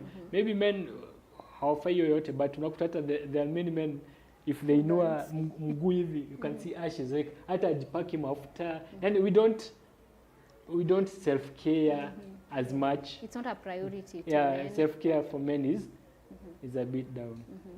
Yeah, that's very true. And it's also important to just take that into consideration and be intentional about taking care of yourself. As a woman, as a young person, as a man, most especially, and just taking time to enjoy being you, and you can only enjoy that when you take care of yourself. Yes. The other aspect is that women read a lot compared to men. Do what? Read? Read books. They read a lot compared to men. In fact, most of the novels are written for women. Then other than reading, because now reading is powerful, like when you look at the story of Nelson Mandela, when he was in prison for 27 years, what kept Nelson Mandela going? If you read his autobiography, you'll find that he used to do calisthenics. He used to exercise with his own body weight. He used to write. He used to read. So 27 years is enough to make someone get depressed, be suicidal while in prison. But those are the things that he did. So reading is very important. So women read a lot. But other than reading, women read fiction. And there is a correlation between fiction and mental health. We need an escape. Even this suicidal person, this person who is taking their life, it's not that they want to take their life. They want death. They want an escape. Even people who self-harm, what they are looking for is an escape. So what happens when you read, when you engage in fiction work, your mind gets an escape. So you'll find ladies, even in matatus, a lady will, nowadays things have changed because of phones, but back in the day you would see a lady with a novel, romantic novel reading. Then rarely will you see a man reading romantic novels, fiction work. So but I used to read a lot, I still read a lot, but I was more into non-fiction work, autobiographies, biographies, memoirs, vitu serious. But nowadays, after I saw that, I'm like, I'll also start operating like a lady. I'm starting to pick fiction work. And do you have a good fiction book that you can recommend? Not really. Do you read, by the way? I do, but not as much as I would want to. Yes. Fiction and fiction? Fiction, definitely. I think I would be more inclined to that. Yes. You see, so those are some of the things that ladies do that men don't do. So no wonder even you see there is a difference between. Then another thing that I would add, and I know this will sound controversial, I think ladies, I know you're still under teens, but I will mention this. Ladies have accepted men for who they are. Men have not accepted men. Men have not accepted women for who they are. Ladies have grown up being told, men are dogs, men are dogs, men are dogs. Subconsciously it hits. a dog bites. So even when a lady goes into a relationship and she's hurt by a man, she's like, okay, I knew men are dogs. Then she posts, oh, I'm the CEO of my life, and she cries and she moves on. That's interesting. But men grow up knowing ladies are angels, princess, nini. Then when this person that is an angel or princess, because both gender hurt each other. So the men can't comprehend like, kumbe hata bibi yangu anaweza nifanyia hivi. You know, and I think now pay in our crush. But I guess the day to realize that I did this quote. I came with this quote 2 days ago. I did it in one of the recordings. I'll repeat it again. I said that humans are angels. However, angels also fall. So the moment to realize even women, as men to accept even women, they can cheat, even women, they can take our lives, even women can do this and this and this to us. The moment hata respect itakuja. Because I've even seen of cases where I don't understand people who beat their women. Yes, most men are physically stronger than women. In fact, as a man, I'm 5'4", so I'm on the lower spectrum in terms of physical capabilities of most men. Sindio? But I'm so strong than so many ladies. So naturally men are stronger. So even I'm always worried of these men who beat their women, because sawa physically umempiga, but when you go to sleep, don't you think huyu mtu ulipiga anaweza chemsha maji akumwagie kwa uso? Don't you think huyu mtu anapika food yako anaweza poison, anaweza kufanyia kitu mbaya? So the moment you start being aware that this other person they even have the capacity to take your life if you cross certain boundaries, the moment you start treating each other even with more respect, to call like, yes, naweza mpiga physically, but nikilala. Yes, naweza mpiga physically, but akipoison my water or my food. I think we need to figure your level to accept things as they are. Yeah. Oh, we digressed, but back to the topic. So, what are the risk factors? So, when I talk about suicide, and this could be generally across all ages, but again, now that we're talking about the youth and young people, it's important. Maybe you can categorize this into 3 categories. First of all, looking at the psychological or the mental factors. Okay. And this is all about how mental processes occur and what happens and what follows when these things happen. So pre-existing conditions like maybe depression, bipolar, anxiety can lead one to take their lives. And a good example is, I don't know if you know one of these, there's a journalist a young man who died of suicide. He had bipolar, and of course, you know, when you have bipolar, your moods shift a lot. You're not in control of your emotions sometimes, and that makes someone maybe prone to taking their life. So mental health disorders are very, very significant when you're talking about the psychological risk factors that someone can have. Again, use of substance use or alcohol, any form of drugs, of course it alters how the brain works, the chemistry and all that. So that can also make someone prone to taking their life. And youths, of course, we have mentioned as we were starting that they involved in risky behaviors or behaviors that harm them, and substance use is one of them. So when they actually do these, at times someone can use drugs as a scapegoat or to escape from the reality of life. like maybe the person who's lost their job and your girlfriend has dumped you, for example. So you resort to maybe using alcohol. Which one is the most used drug in here around here? Weed. Weed, yes. Yeah, and of course, some people believe that weed has no negative side effects, but it does. It is actually one of the worst. Yes. So someone can use that to stay away from maybe their problems. And someone was telling me that the reason as to why they take weed is because of the feeling good that comes within. And interestingly, that if they take weed, they are able to experience things that they are not able to experience in real life. And this is, to me, or to, according to the side, that is just hallucinations. So you tell yourself things that are out of this world.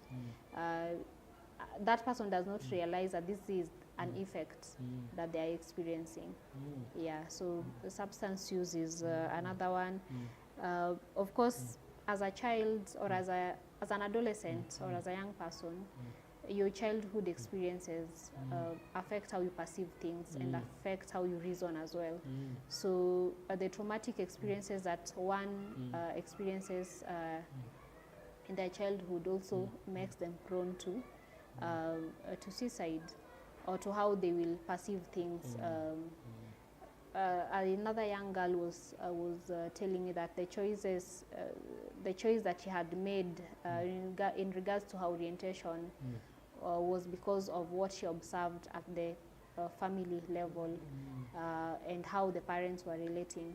So that is what gradually made her have that shift of her orientation. So these traumatic experiences, it could be violence, how maybe partners or parents treat each other at the family level. Parenting styles, okay, that is not a psychological factor, but generally parenting styles has a very big influence again on the youth and making them prone to suicide. Yeah, because some parents are very harsh. Some parents actually, there's this issue of comparing siblings. So maybe in a family you might realize this is that you're a performer, your brother is not a performer. So when parents start telling you that maybe you're not, start telling this other child that you're not performing as well as person A, then that gets into the mind of this child that I'm a failure, I'm not as good as my brother or my sister, and of course that can influence their self-esteem, which later on can make them even take their life or see that they're not as worthy. So again, closing on the psychological issues or risk factors, you realize that most of the youths or young people who take away their lives, research shows that 80 to 90% of them actually have underlying psychiatric issues or disorders. So maybe issues like depression and such like disorders. Yes. Another factor would be family and social factors. And again, starting from the parenting styles, that is one thing to point out for. Societal expectations. As a young person, maybe you're expected to be upright. You're expected to behave in a certain way. To generally just to conduct yourself in a particular way. Not realizing that times have changed. And one of the incidents that I actually had of a young girl as well, being that I deal mostly with youths and young people. So they had a misunderstanding between the mom and herself, because for her she prefers doing clothes that are very oversized, and to her that is fashion, that is what she feels comfortable in. But the mom, who is probably a millennial or something, is like, you're a girl, you have to put on maybe fitting clothes and all that. So the dress code, the parents expect them to maybe dress in a particular way, which for them they are not comfortable in. So that brings a misunderstanding. The parents maybe perceive that they are being rebellious. For them, they're seeing that this is my sense of fashion or fashion style. So such like things. Again, within the family level, there can be, if there are conflict and violence, of course that also makes someone prone to experiencing these suicidal ideations. Being neglected or experiencing emotional abandonment as well is a factor, or losing, not having that emotional support as well. Yes, things like rejection, there are quite a number. Rejection, bullying, either from school or in the society, neighborhood. Actually, I had a small girl telling, they were playing outside, they're not very far. So the girl was telling the other one that your sister has an ugly face. Wow. And the girl was around 3 or 4 years old, and the person that she was telling was also around, I think, 7 years. Now being personal. Yes, so it was a younger child telling an older child, but it could also be the reverse. Yeah, so that is how maybe bullying takes place, and someone starts feeling unworthy of themselves, their self-esteem and value declines. So growing up, they maybe would question themselves, am I really beautiful? People do not appreciate me and all that. Yeah. Yeah,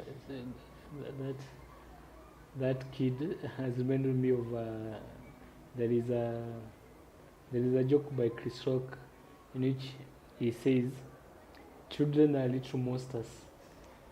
I don't know if you've seen that joke. That some of the things that his little daughter was doing back in the day, he was like, I didn't even teach her to be this mean. So kids are also angels. They are also wonderful, yeah, but also angels fall. Like, kids can also be mean. Then kids also tell kids don't have filter. So they usually even say mean things to other kids. Yeah, so I get you. Maybe you can talk more about rejection. I feel like the society has never prepared us to deal with rejection. Also, you find that some especially some kids, when they come from families that every family strives to be a safe space for the kid. Maybe a kid wants this, they are provided, the place is safe, but the realities of life, maybe at home everything is safe, but in school they will be bullied. You know, at home they are used to getting everything they want, but when they want to go out there and play, maybe other kids are like, no, hautacheza na sisi. How can we prepare kids to deal with that kind of rejection, and how can teenagers also deal with rejection? Because now teenhood also comes with now development of romantic feelings. It's during teenhood that we have our first romantic crush and all, maybe our first kiss, but it also comes with rejection. So how can teenagers prepare for that? Yeah, highlighting that makes me remember of someone who told me that, who shared their experience. I actually, the first person they ever, like, what do you call it? Kissed. Not kissed, like that crush, and then you ask them to be your girlfriend, and that was in primary school. I think around grade 7 or 8. So of course he was very excited, and when the girl said yes, he was all over the place, and he would always wait for him at a certain spot so that they can just go to school together and come back. So after a few weeks, or like a month or so, the girl tells him that I want to focus on my books. So, so this is not going anywhere. Yeah, and he felt so bad about it. And he says that things changed actually from that experience during that entire time until he did his KCPE. So of course he will always see that girl in their class. No, they were not classmates. He will see her maybe during those times, break times, and he would ask himself a lot of questions like why did she have to do this? So we can experience rejection in different places. That was in school. At the household level, we can experience rejection, or a youth can experience rejection. Maybe to point out those who are maybe born, if I can call it outside wedlock, maybe you're just in a relationship and then the girl gets pregnant and then the man is now not anywhere in the picture. And some of these youths actually ask themselves to this point, why did my dad why was I rejected? And they carry that burden of rejection because it's like if I was rejected before I was born, then it means that all my life I should not expect anything positive.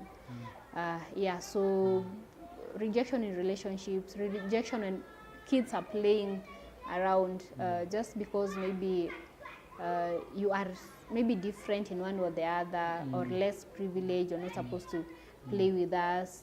You remind me, throughout primary school, I scored just one goal. I didn't believe I scored it.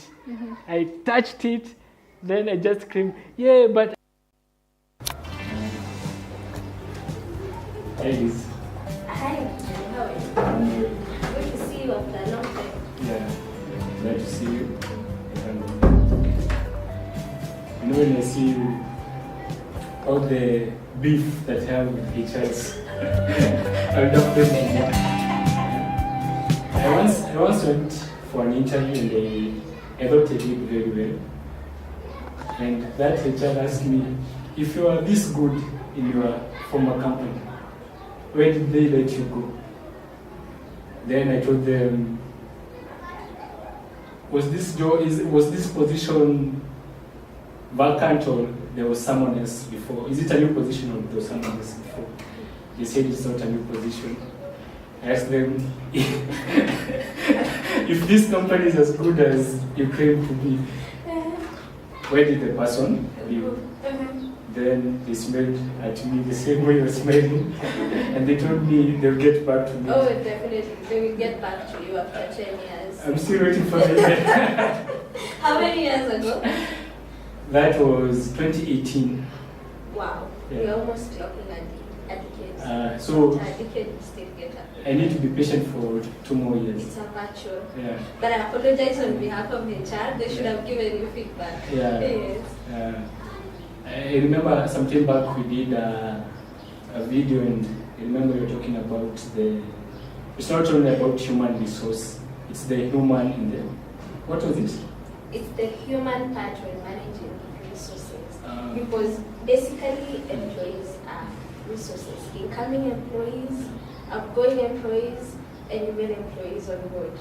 They are all resources. So you turn the aspect and show the human face. Because after all it is done and said, the human bit is what counts. How did you make people feel? How comfortable were people when they were under your hands? Were they interviewing? Were they just seeing you? What did you make them feel like? Even on your deathbed, that's something that you will always remember. XYZ treated me. XYZ gave me a chance to do that. And funny thing, HR happens to meet over, the research was done that you happen to meet 80,000 people in your life. And HR are actually happens to meet more than the one person. So when you're in your deathbed, that reflects.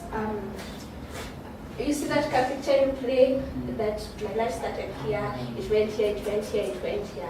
So that's what we'll actually play, and that's why HR is such sensitive as a teacher. Yeah. I read somewhere that dating HR is a pass. They walk you through, even if it's a breakup, they put you on PIP. Yeah, they tell you to improve your KPIs. You have to answer disciplinary. You have to go through the interview process. Unfortunately, but we are human. When we leave the resource aside, we are human. Yeah. Thank you. Maybe someone who is watching us, you can tell them who you are and what you do. Okay. Yeah. Thank you so much for watching us. My name is Elizabeth Moshua, but Njiru keeps calling me Nyambura. I am a certified human resource professional and also a business woman. I make detergents. Yeah, thank you. So, out of all the topics that we could have discussed, why did you pick this particular topic? Okay, the topic I'll be speaking today about is it worth losing your job, losing your life over your job? And why I chose that particular topic is because in general, if we go back biblically, how work is structured, in other terms of a job, is that a job was supposed to bring satisfaction. A job is a way of you earning a living. When did we get to a place whereby a job is actually taking our lives? A job is causing us to be in hospital. How did we get to that point? And that is why when you sent me the invite, I was like, this is what I would like to speak. Is it really worth? Are the KPIs worth taking your life? Are the job titles worth taking your life? What happened to you minus the job? And that is what we are looking at. I can even feel the tone of your voice, the seriousness in it. And the unfortunate part is that for most of us, we are nothing without a job. There's someone, if you stripe off the teacher title, they are nobody. If you stripe off the doctor title, they are nobody.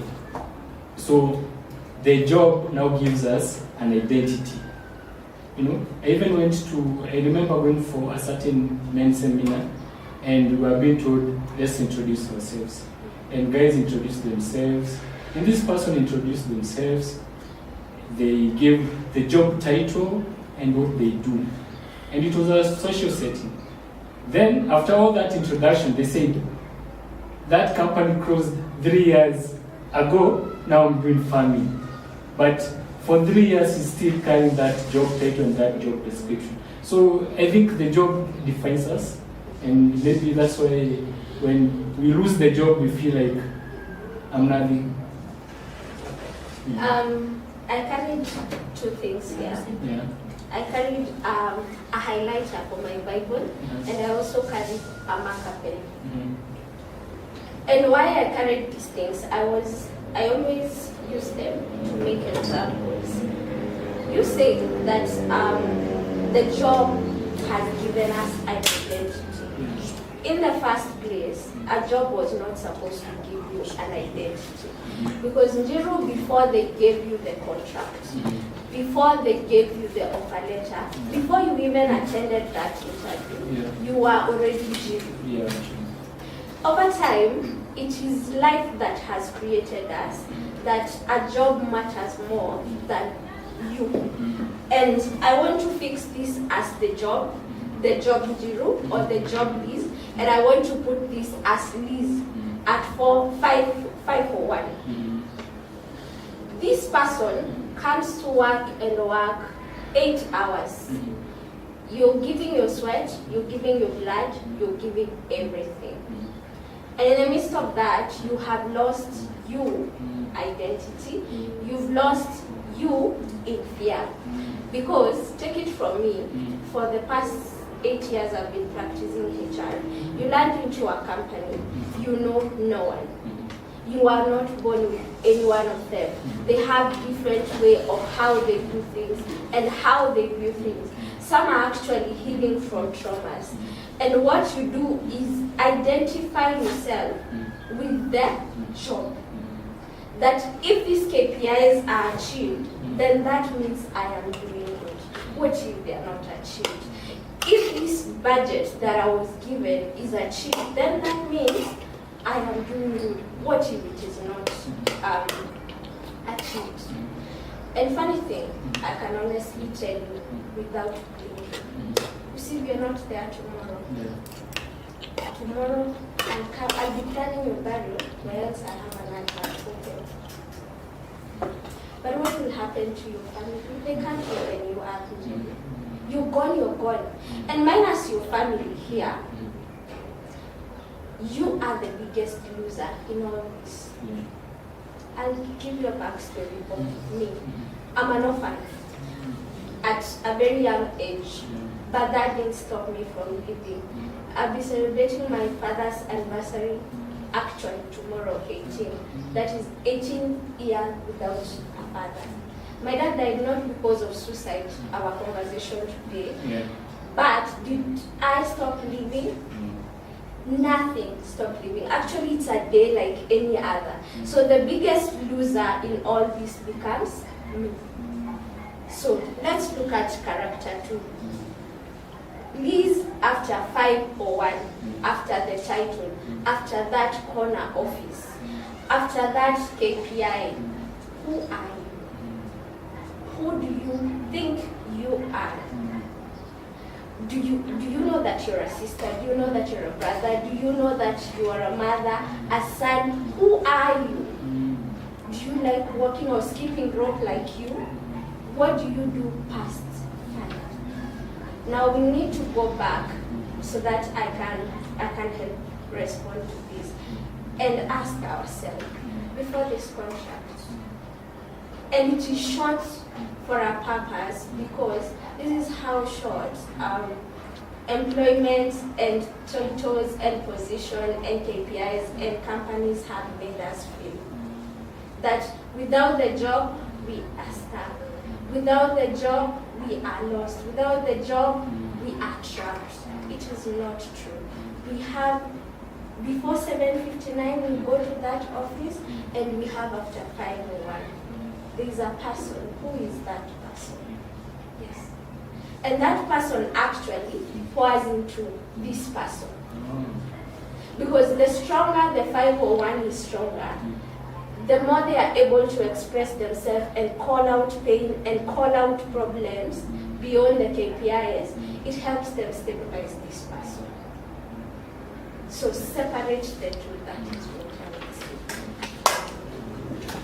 I think that answers a personal question I've been having. I usually view your status and I could see you're posting your detergent business and everything, and you went all in with the detergent business, and sometimes it might look like a mismatch. Like sometimes you don't expect the HR to be selling it, but they do. Do your colleagues view your status? No, my colleagues don't view my status, and this is the reason. And that's what I'm from answering. I am a different Liz past 5 p.m. This would be someone that will not sit right when I'm telling people, please let me serve you today. You know, it wouldn't sit right when I'm sitting in the bedroom tomorrow asking you, can I see what you did? Can I see your KPIs? This is your show cost letter. That would be a different conversation. So all my colleagues are blocked. And if they happen to see this, I'm sorry, but that is Liz past 501. I do that after 5 you can do your business, and also feel like most employers don't. They secretly they don't want you to have other side hustles. They don't want you to advance so that maybe you can spend all your time and energy for their projects. So yeah, that's something. I thought this conversation would take a more HR perspective, but you have responded in a more personal manner. Why is that, Chick? Pain is not formal. Yeah. If someone is overwhelmed Yeah. at my workplace, Yeah. it's not formal. Okay. The clean sheet should have been the employee have a clear job description with manageable KPIs that are not ambitious, that are not abusive. They are actually ambitious in a way. That are not stressed, that are not breaking this employee in the name of stretching, you know? And so when this employee happens to be in pain and they are overwhelmed, they are going through harassment, because I've been in HR, it happens. They are going through humiliation. And probably it's the problem of an untrained supervisor, very ambitious CEO and what have you. When that comes, it is not formal. I can't sit here and tell you, oh, you see, our KPIs need to be aligned with the end of year budget. No, pain does not knock doors. It's very informal. And so I will sit here as an inspirational leader. I'll be unfair to that person going through a rough road at workplace. I'd be very unfair to that person who is like, you know what, I don't know who I am at this level. I feel trapped. I feel that I am the problem. Because let me shock you, sometimes even that employee is not the problem. The company is. You know how? How? Number one, they have very unclear communication channel. Okay? And so they expect you to be Jesus and read through their minds and interpret what should have actually been done. So you will do a project, and then your supervisor will tell you, this is not what I expected, and they won't actually give you a solution. So who is stressed? You. You'll do a project again, no feedback. Someone goes quiet. You just mentioned a case study. You did an interview. No one even bothered to tell you, you know what, you are not successful. Not even the ChatGPT thing. You pull and paste, hide you are not successful. Period. Go. That's their problem. Their JD, they have very ambitious budgets that rocket science cannot even achieve. They have untrained supervisors. What is your problem with that kind of employee? You have no problem. They are self-created organizational problems that are now, the ripple effect is had by the employee, by the end of it all. So I can't sit here and go again and be formal, be the normal HR, live good vibe, drink grass water. And the big water bottle. No, I'll be doing it justice. It's a HR thing. The big water bottle. I don't know why. You don't? I don't. When you have talked, two things have come into mind. I will pour them into and you will handle them. Especially the ambitious targets. I once worked for a company. And in my mind, I knew the company was doing poorly. Because, in fact, I was on PAP. Like, my performance wasn't that good. I entered PAP, then I came out, then I entered the Kazama. But when we went for the end of year party, do you know, I was surprised that profits were $1 billion plus with what? And our target as a company overall was 52-54%. In fact, I was not doing that badly. I even comforted myself. I was 65%. So you had at passed their budget. yeah. So I used to feel like at 65, okay, there's room for improvement. You see? So at 65, I was still in a peer pressure, yes.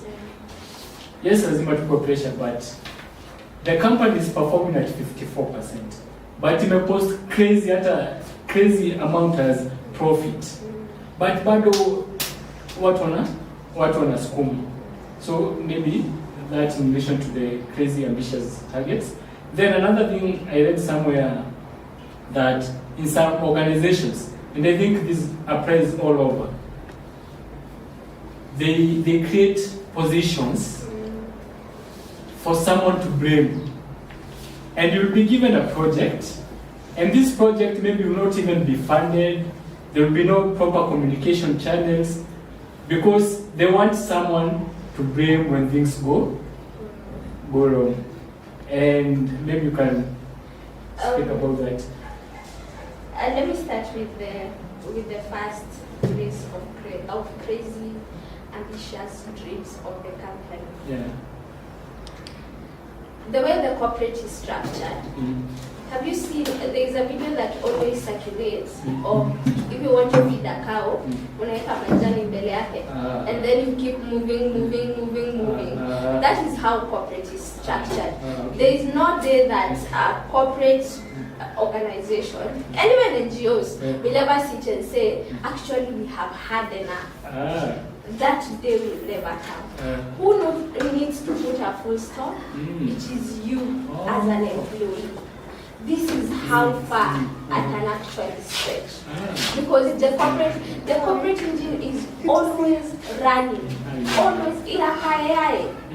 Mnahitiwa 40% leo, ina move, inakuwa 60. Ina move, my boss said I'm not here this. Last year we were making 20, this year we are at 40, and next year will be another figure. So the person who ought to pull back and stop is you as a person. When you feel that this job has stopped being demanding, it has actually become very damaging to myself. I'm giving too much than actually I should be giving. Okay? Number two, about blaming the other person. The organizations do not know what to do. Okay? Most of them. I work in an actuarial staff. I can tell you for fact, I know nothing about actuarial. I only heard about IFRS 17, something like that. So if I hire you today as an actuarial analyst, I expect you to do the job. And probably because I don't know, and I can't admit I don't know, what will I do? I'll set you up for failure. Now when I'm coming to review you, I will be saying, you failed. But if you fail, no, I actually didn't know what to do. So I set you up for failure. And that is why I say, you can't entirely blame yourself and tell yourself the lie that most people tell themselves, that I failed. There is a place for that. But in corporate, you have to go deep and look what was the root cause. Was it actually my problem or the organization's problem? And I can tell you, 80% of mental wellness or unwellness in the organization, it's on the company. It's on the company. I fear risking my job, but I can tell you, it's on the company, it's not on the employee. I hope your detergent business is doing well. I hope so too. Yeah. Should you be sent an email? Show cause. Show us why you say excellence. Yeah. Should you be summoned? I hope the detergent business is doing well. It has to work. Speaking of which, you have mentioned about mental health, the wellness or the unwellness is linked to the workplace. Can you kindly elaborate more on the, also in regards to the work pressure and now our mental health as humans? As humans. The wellness or unwellness of the workplace, I say it is based on the But then, you remember my 2 examples? There is you 8 to 5 or 9 to 5, whichever you do. And there is you 501 and 7:59. Now, deadlines are there, and actually they are dead. You can already hear the word. They are dead. They are dead. They want us to resuscitate them. They want us to make them alive. And work pressure is normal. Okay? But these deadlines, we can actually bury them in move on. Unless you work in the medical field where life is at stake, I always believe there is a way out. Number one, if you feel that you are pressured, it is okay to say that I am overwhelmed by tasks X, Y, Z. I know people will be watching me and they're like, my boss can't listen to that. To whoever who cares to listen, please mention that you are feeling overwhelmed. Or however you're feeling because of the workload. Is it that you need that workload reviewed? Is it that you need that workload redistributed? Is it that you need more time? Communicate with someone. Don't die for the job. And I said, you die on Friday, and Monday we'll have an advert and come with a replacement to your burial. In fact, speaking of dying, the unfortunate part, and I've seen it in several companies, even when people die of other causes, a company of maybe even 200 people, someone will lose their life, or maybe they'll lose someone close to them, and on the burial day, sometimes the company sends one person. And I know instances where companies even don't send a representative. Then the family is like, we thought so and so worked for this company, and you never saw someone from that company. So anyone out there dying for the company, remember the company will never die for you. It will never. Yeah. And actually, in my life as a HR, I've lost 2 staff. One collapsed and died while at work. Another one went on Friday and never showed up on Monday. In both instances, I, as HR in these companies, for some reasons, I didn't attend the burial. But this is what I want to say. For the one who died at workplace, it was a night shift. That shift didn't stop. In the morning, because that shift was supposed to be taken over, work continued. Nothing stopped. Finally, the company those companies I worked for helped in planning the burial, but nothing, no operation stopped. In the second instance, for the employee who died on a Friday, who never showed up on Monday, what happened is that by the time I got to work, my CEO had written an email to the department and told them, ensure work is distributed, we don't have a gap. So what am I saying? That if you are not there, work will continue. Don't die for the organization. And by then sometimes it's more important to actually survive when you feel so overwhelmed than proving a point for the company, because it won't prove the same thing. Speaking of which, where does it shift from now? Now it becomes a damaging job. It becomes now a toxic environment. You know, no one signs up for, I want to work in a toxic environment. I want this job to facilitate in ending my life. We all sign up for a job so that our lives can become better. How does it shift? And in that shift, when it's shifting, you know, when it's shifting, how can we step out before we get more entangled in the toxic environment, in the work pressure? Yeah. The slip in between toxicity and a good workplace, it's very narrow. Before you know, you are actually getting into toxicity. But one big sign, in past I have worked in a toxic environment, One big sign that you could note is that when a job starts taking more from you than it actually should. Let me give you a case example. When I finished campus, I joined this company as an intern. 3 years down the line, I had become the HR manager.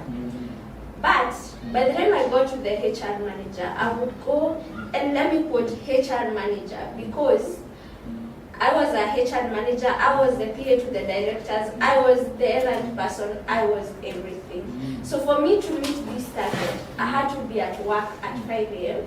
5? Yes. And right now I'm bigger. Before I was smaller, you can imagine a small girl at 5. Yeah. So 5 a.m. and then I would work till 12 p.m. a.m. a.m. Then leave with a cab that I have to pay for myself for me to be refunded tomorrow. I literally had no life. I had no life. For Christmas 2019, I didn't go home. I was working on 25th of December. And I was not working in a medical facility. I was working in a normal job like what I'm doing right now. That is when you start a normal job with abnormal working hours. Yes. When you start, you're giving sweat, blood, and everything. It is not worth it. Because now it starts tracking you. It starts showing you this is how far you can go. And you see now, because you're in pain and pressure and anxiety and everything, now that becomes your cocoon. Oh, I stayed in that organization. Because the gospel I had preached, you see that inner voice I had preached to myself was, this is the only place I can work. But was it the truth? No. It's because I gave more than I am supposed to give. That has become toxic. Yeah. When you start eating on you, not you the employee who went to school, feeding on you, literally on time you should have spent with family. Unless someone is dying, it is not worth it. When you start feeling that on Sunday at 3 p.m. you are anxious. Why? Because tomorrow you're meeting your tough boss. And by the way, they are not tough. They are actually unhealthy. They could be going through something as well. That has become a demanding. It is feeding on you. To a point where you doubt who you are, it goes down to your self-esteem, to your belief system. It is not worth it. You start shaking, you start doing what we call self-sabotage. Oh, can I send this email? Should I proofread 20 times? Should I actually do this project? Will my boss approve it? You doubt who you are. It has fed on you. Leave if you have to. Yes. Yeah. Not to digress, there are two things that I've picked. So I'll start with the sabotaging one. I also worked in another company. It was a bakery. I was in between jobs and kapata ya kushikilia sasa. So we'd always be reminded how many people are paying for that job. So like you're always reminded that, and I think in a way your self-esteem goes down because you're always reminded like ukitoka someone else. So you want to prove yourself, you want to prove yourself. Then you've mentioned something about if I leave. So there's a meme. You know, nowadays our point of reference is memes. Yeah. I also think even, you know, God speaks in many ways. Yeah. In the past, he manifested in form of a crowd, thunder, still voice. I think in the present day, he manifests himself also through a meme. So there's this meme about, it was in Swahili, the thing that nikitoka hapa nitaenda wapi, imemaliza watu wengi. Like, it's in, you are in a toxic romantic relationship called egg. Sasa nikiacha huyu, no. Maybe umeishi a certain area, uko like, maybe that area houses are more affordable, but there's something off about the area. You're like, hey, sasa nikiama hii mtaa, no. Also now for workplace, you're like, sasa nikitoka hii job, nitapata job nyingine wapi, nitaanzaje? So that fear of nikitoka it is actually called the fear of unknown. Okay? You are here and you know this is what I know how to bake this cake. After baking it, naeka kwa fridge inapoa, and then like deliver kwa customer, decorate and deliver it to the customer. You have memorized. But let me ask you, were you born knowing that? You were not born knowing that. Were you born in that job? You are not born in that job. Is what we go back and say again, it has touched on your identity. You see, the Bible says, faith comes by hearing, and hearing the word of God. And the opposite is also true. Fear comes by hearing, and hearing the lies we tell ourselves or we are told. If you leave this job, what will happen to you? God is the sole provider. I know that sounds like a cliche, but He is. What else has He blessed you with? Who told you that is the only job that could fit you? When I left my employer, my first employer, I don't want to call him toxic, but he helped me survive Nairobi. I just told myself, where else can I work? When I went to my second employer, he was like, what? I was looking for you my entire life. So there's someone outside there who is always looking for your security. It's only that you have taken yourself and preached yourself the gospel. This is my cocoon. I am trapped here forever. And then the voices outside have become the sole preacher that into you. There's always a better tomorrow. And that is where we put what we call hope. As if you die, you are the loser. Please choose to stay. If you die, you're the loser. So you can't die in that job. What makes especially the high performers feel not be able to ask for help? There was a case of a certain person who was working, it was in the media, working in one of the audit firms, and he threw himself from a building. But when I was following up the story back then, I realized he was even a high performer. He was the guy that wengine walikuwa na issues za wataka wasaidiwe, he's the guy who does that. So what makes it that these people who are high performers not ask for help? There's another case, I know this is sensitive, but these issues, they must be addressed, they must be talked about. Is it last year, but one, we lost a medical intern in one of the hospitals. From the media, the information from the media was that the same person had worked for 36 hours. I've never been to a medical school, although I have a very terrible handwriting. I think I was pre-qualified. But I guess if the medical school people are taught, they should be taught that maybe rest is important. So the supervisor, whoever, I'm not blaming anyone, I'm trying to see what transpired. Like, how could they leave someone to work for that 6 hours? Also that person, not to blame, but why is it hard for them maybe to ask for help? Like, nimefanya shift ya 12 hours, acha nipumzike maybe 2 hours afu nirudi. Why is it hard to ask for help? Again, corporate toxic work environment attacks your identity. And so when it attacks your identity, it leaves you at a place whereby your work defines who you are. Okay. And you don't want to look weak.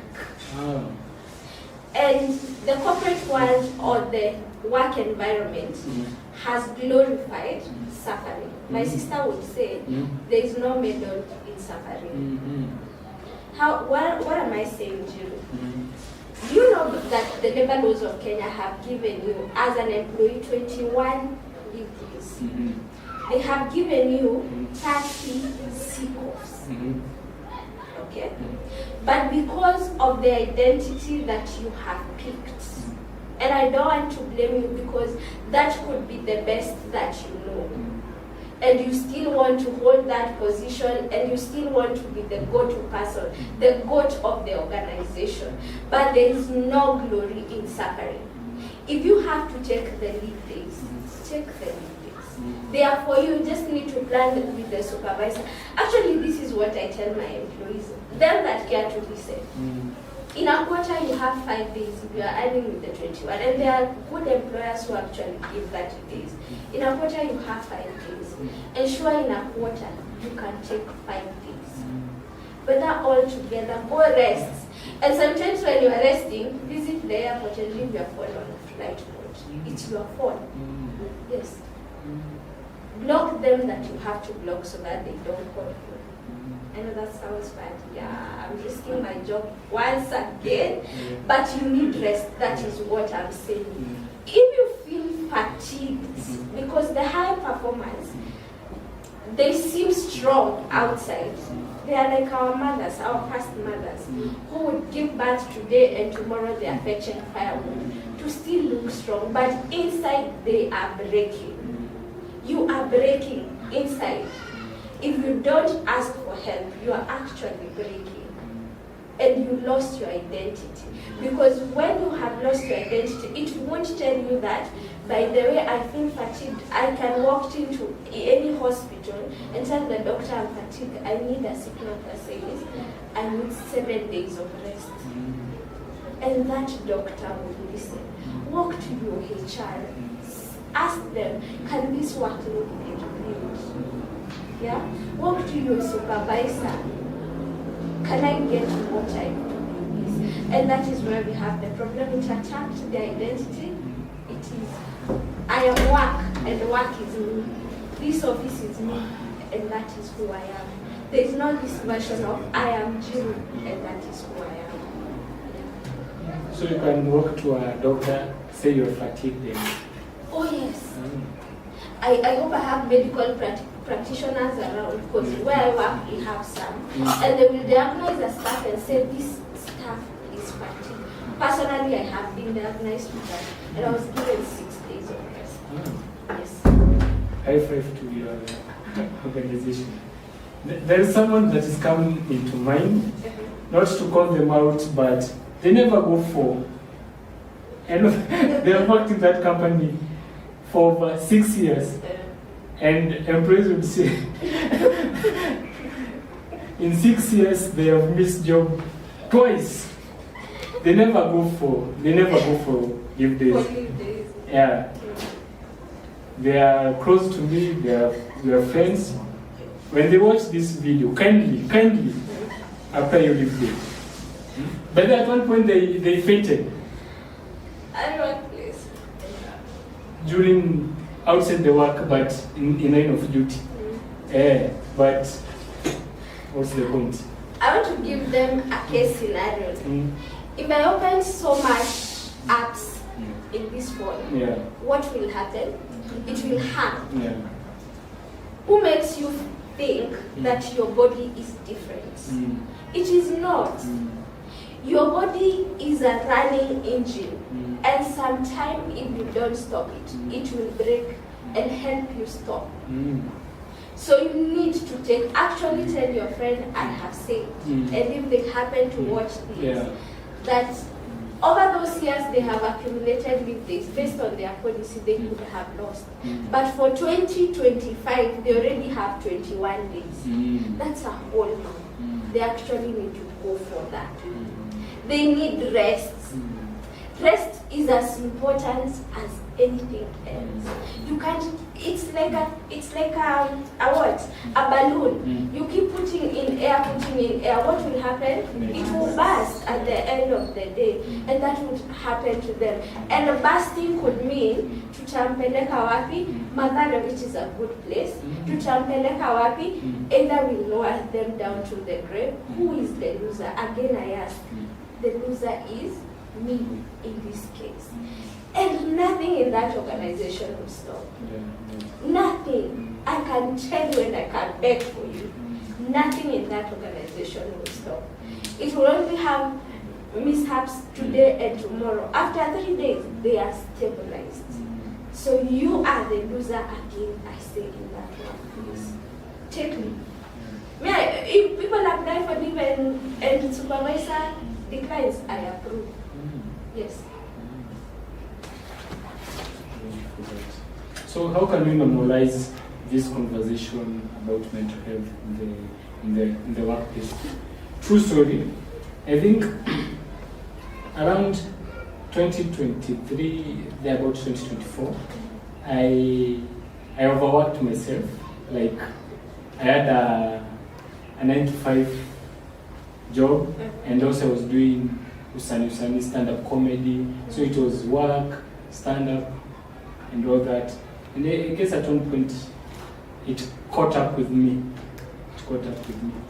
Then I remember we were going to see a client's house who had defaulted, but I don't know why I forgot the exact place.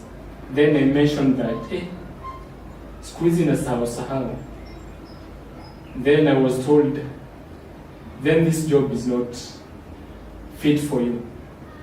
But it was on a lighter note, but nikastik na nikajua so siwezi enda kuopen up niseme hey, squeeze na sahau because itani cost job. So at what point do you start discussing with your HR, your manager, your supervisor, unamwambia hey, nasikia ni kama I'm a bit depressed, and I feel it's like I'm becoming more anxious. At what point? Let me first start with the first question. Yeah. How do we normalize this conversation at the workplace? Yeah. First, it is what we are doing here. Telling people that it is okay to be unwell. Yeah.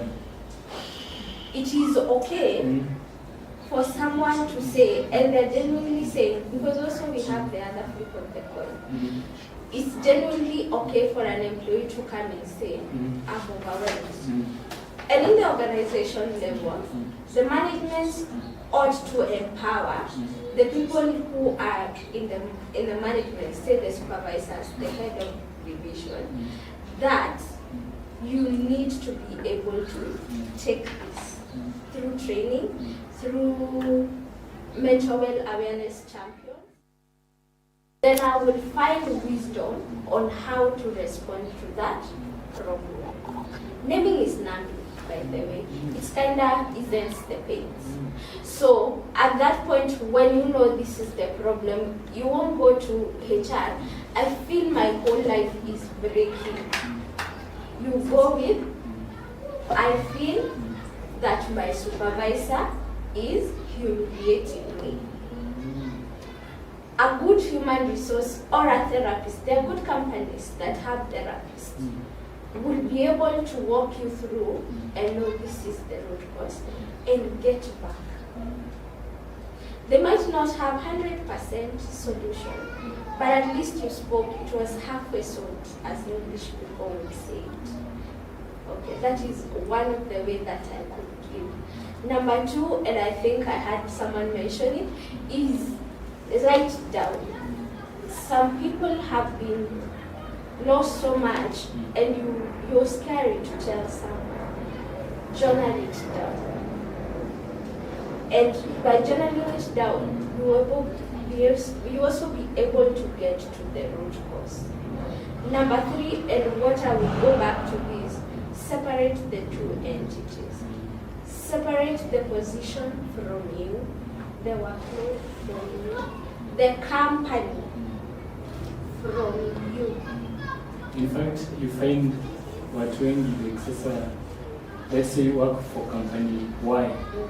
So you find that jina kwa takuwa tukoli na tukianga is Y. Oh my God, I have that with this. Like there was a company I used to work for in 2017. So, but I was more in the sales and marketing team. So I guess I gave so many people my number and they saved me, David, that name. Then, so it was David, that company. Then I moved on to another company and I used my Airtel number. So Truecaller ilikuwa inakuja na hiyo jina. So I think at least separation sometimes inakuwa It is important. It is actually important when you're telling people about you. Some practical example I have had to do, because people used to call me Liz X. I have had to tell people, when you're saving, and one of you is you, when you're saving my name, you say Elizabeth Mbogwa or Nyambura Mbogwa. Yes, and either of them you would remember, and then how you can put the company. Yes. So that I am not carried away by the company. That company could close down. What happens to you? I will live beyond the company. I will live beyond that title. I will live beyond the appraisals and my supervisor. Yes. You know, before that PP story, ladies used to say that they look like a 9. A 9? Number 9? Like I'm a 9. I can't tell you. Ladies used to say that I look like a 9. A 9? Yeah. You know, the way they didn't see, like, he's a 10, he's a 9. Oh, okay. Yeah. So people were like, he's a 9, he's a 9. Then the performance came. Then the performance came. And I lost the job and I realized I looked like a 9 to 5 employee, not a 9. And that's the problem, actually. That's why the high performance will hide behind their jobs. Yeah. Because now for you, see, you look like a 9, and then there is the job that was looking like a 2. Yeah? So and the company chose to ignore the 9 and define you with the 2. So if Njiru tells himself that story, that I'm actually the 2, that becomes the true story. Now I'm happy that Njiru didn't tell himself the story that I look like the 2. He continued with his 9, and I can add you are the 10. Yeah, so as now we try to wind up, and we have shared really a lot. What are 3 things that now a person who is a HR or is in the HR docket can do to save a life, to prevent? Still on that, it's unfortunate that in Kenya we are more reactive than proactive. Let's take the case of floods and all that. For example, no one will put so much of their time and energy in preventing blockage, drainage, what have you. But we tend to do after. So sometimes people appreciate things ikifanyika after sasa. But what can HRs do to prevent such? HRs sit in such a sensitive role that they are the gate of the employment, they are the gate of the exit. So number 1, they need to make the induction and everything that concerns that employee an empowerment section. They need to make it an empowerment section.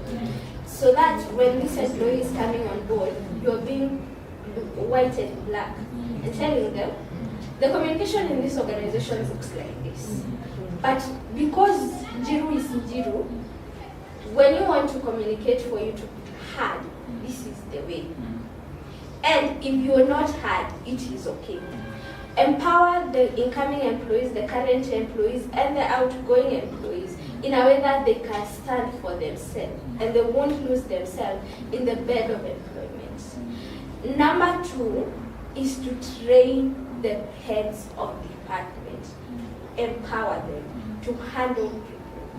Because as HR, if you have 1,000 employees, 2,000 employees, you can't handle them all.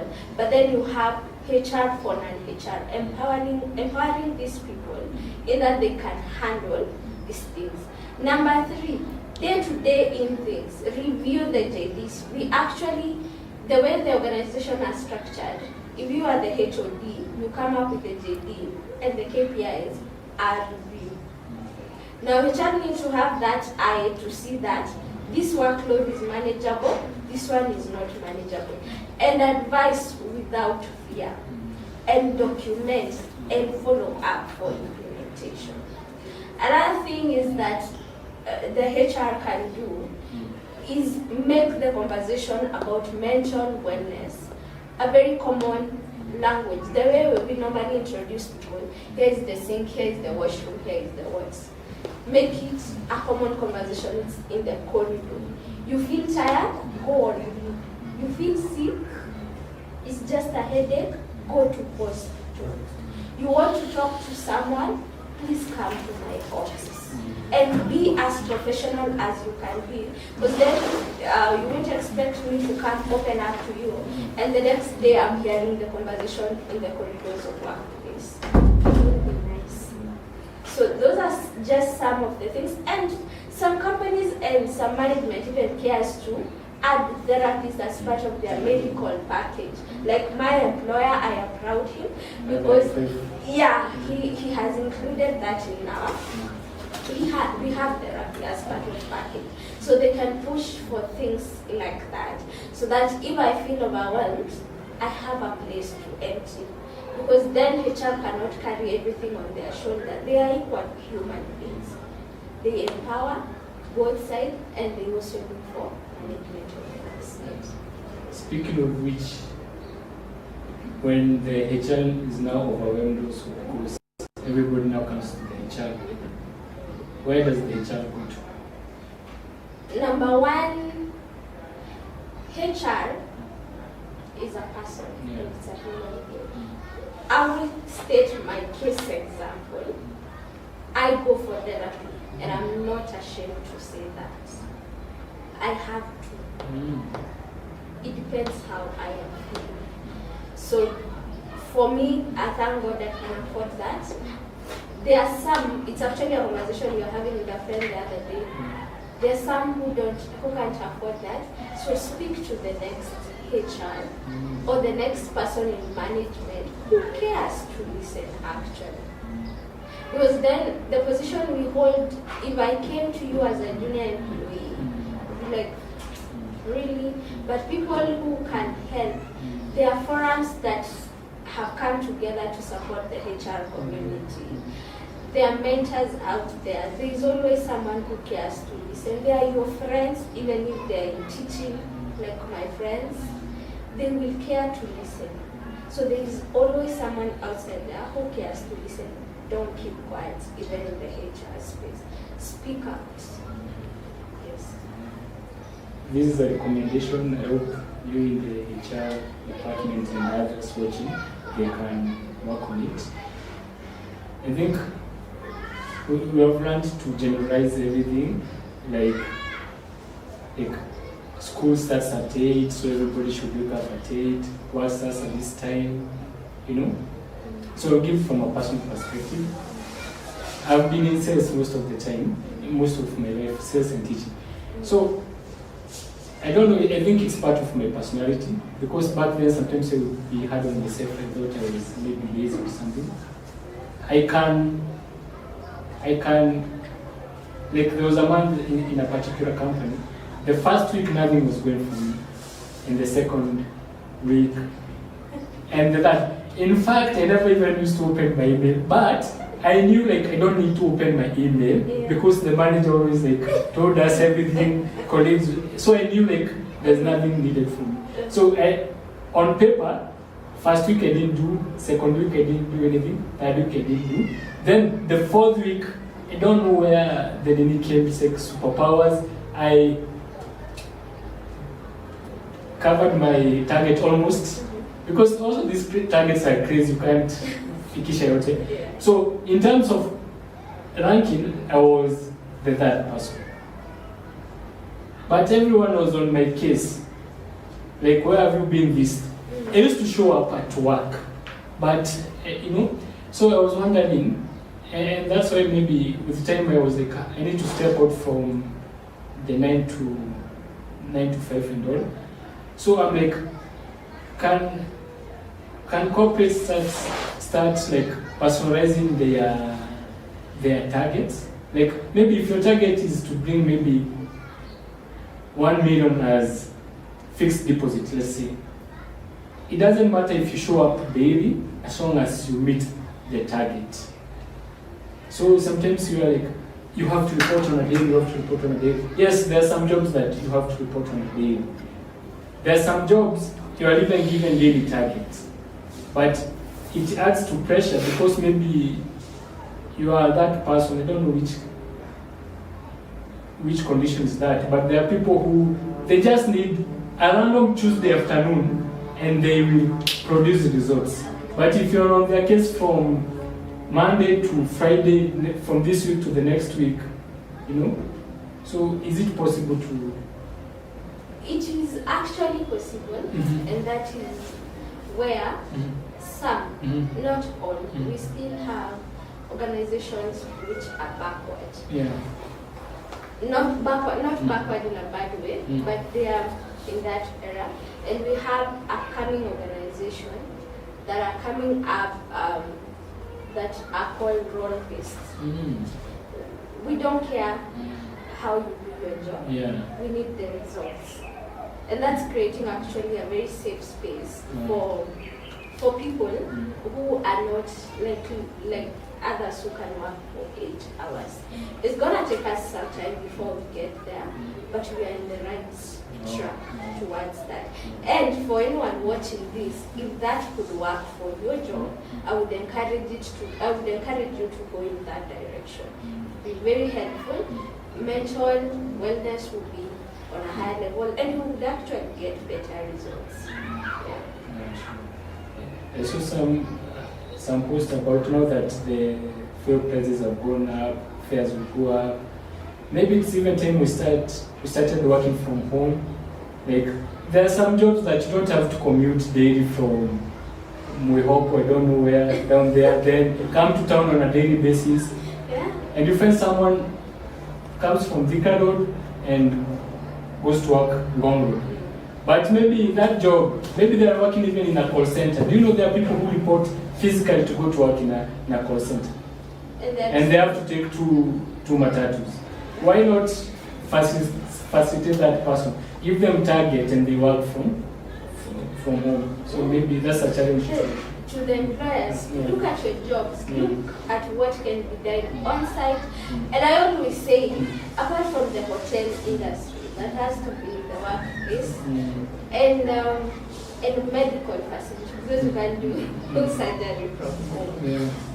I would say 70% of our jobs can actually be done in either hybrid or on remote based, or even hours based. Why should I sit in a call center the whole day, whereas that call center is busy for 3 hours in the afternoon? There's wastage of resources, there's wastage of time, wastage of that person just seated there idle. And an idle mind is the devil's workshop. Speaking of wastage, even research has shown time and again that most of the porn videos are still during working hours. Also, social media usage is high during the working hours. I think in most companies, after people have logged in at 8, some grab a cup of coffee. So most productive work happens from 9 to 11. That's 2 hours. Then the rest of the hours is just it's just keeping appearances, like you feel like you're working. Good, and they are going to the washroom for 20 minutes. Go to the washroom.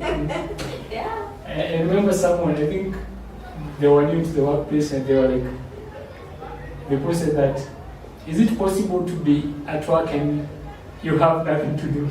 And someone replied to them that, yes, that's what happens. most of the time. But no one should know that. You pretend you're busy. You just pretend you're busy. Then if you get 5, you walk out. Na umetumia stima, wifi, time yako, umetumia maji, umekunywa kahawa. There's so much cost that employers could have. But borrow supervisor na kuona, they'll happy like. And they'll be like, did you clock in at 8? Yeah. Did you clock back at 2 p.m.? Yeah. And at 5 you clocked out. Perfect. Whereas you've been doing nothing the whole day. Yeah. As we went up this interactive and insightful conversation, what's the one thing that an employee should take from this talk, and what's the one thing that an employee should take from this talk? Awesome. Yeah. Let me start with the employer and tell them that move beyond performance and become a people manager. When you move from performance targets and KPIs and you start managing, how is this person showing up at work? How is their wellness? What is the channel that, in case they face the challenge, where do they go? That is when you find employers starting aligning their structure, their communication, the way their job is done, and so much more. And they will create a thriving working environment. It starts from, when you hear so much about a thriving working environment, it's because we move from the job to the person. Because the person will do the job. If they are okay, they will do the job. If they are not okay, the job won't get done. Period. So move from resource management, move from performance to resource management. To the employee outside there, I want to say that your life is more worth than your job. In your absentia, that job will be done. A statistics was done by WHO, and it said out of 1,000 employees in a company, 1 commits suicide. And between 200 to 300, they are either contemplating or thinking about it. This is my call to you. Do not become a statistic. Choose to live. And to live, I mean LIVE. Chagua kuishi. Not live, LE. It is okay even to live. To live life will make you live. If to live kutoka itakufanya uishi, toka. Okay. Okay? Choose to rest. Choose to ask for help. Choose your life. Do not become the statistics that is there. Your sisters need you, your brothers need you, everyone needs you. Choose to live. And in me here as a HR, as I sit, can I make that call? As I sit here as a HR, this is what I would like to tell you. I need you not because of what you are producing. I need you not because of your well-revamped CV. I need you because you are you. And I am sending this message to you. Choose to live. Beyond that job title, beyond that position, beyond those KPIs, beyond that supervisor, choose to live. I hope the message is home, because studies show that most people usually take their lives on and late Sunday afternoon. So it's linked to looking forward to, maybe it's that pressure of looking forward for a new week, but that's related to school sometimes and also job. New week brings a new week of work. Yeah. So at a personal level, as you wind up for the 4th time, what does it mean to live beyond your job? Live beyond your job? Yeah. I want to use my myself as a case example because he decided to put me outside here. On the spot. Not once, not twice has somebody asked me, why do you make detergents? Okay. Because beyond my papers as a HR profession, I have a passion. Beyond sitting across signing contracts, I have a passion. And that is to make things out of something, to make something with my own hands. So you can find me making soap at 12 a.m., but you won't find me preparing your contracts at that time. Follow your passion. If you are into reading, please take time to read. If you are to cooking, I hate kitchens, but if that is you, please go ahead and do those things. Things that are distraction to your work, not to bury what you're feeling, but to actually bring out the person you are supposed to be. Because you can't tell me God created you for 8 to 5. There is something in you that makes you and that keeps you. If you're a preacher, well and good. If you're a writer, if you're a stand-up comedy like Jiru, do something that if 8 to 5 is overwhelming, what keeps you going?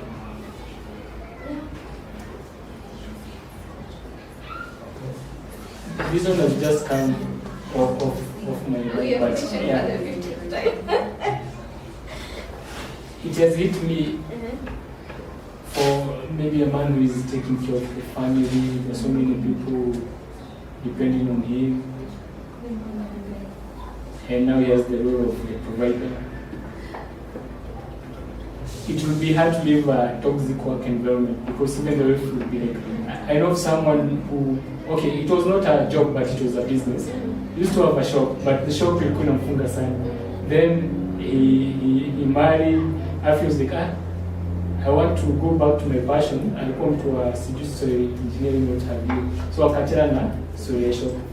So even the in-laws called, the mother-in-law called like, mbona ulifunga duka sijui nini. So when you have people who depend on you and you're like, hey, nikitoka job now, what happens to these people depend on you? Yeah, quickly on that. Okay, this is what I want to say. I'll take you back to the example I gave. I always imagine when I'm doing something and I'm doing it for other people or for the responsibility around you. What if I was not there? Would things still run? No. I gave you an example. My mom passed when I was 1 year. My dad passed when I was 12. My life has never stopped. So if you are not leaving that job because what if you are not there? What would happen? And sometimes these are the conversations we need to have even with our families. Sit your wife down and tell her, look, this job is taking away from me. Can you start something on the side that could help bring something in as I figure out what will happen? Can we downgrade life? Can we even go back to the village for peace? If you happen to have, can we take our children to public school? You don't have to die. There is always an option. It's only that we have taught ourselves this is where we are and we can't move from here. Yeah.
Hello everyone, my name is Beatrice Mbithe. I'm a mental health advocate. I'm also the founder and the CEO of Kids Network.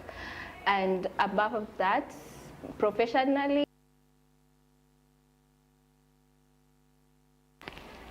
hello everyone, my name is Beatrice Mbithe. I'm a mental health advocate. I'm also the founder and the CEO of She Leads Network.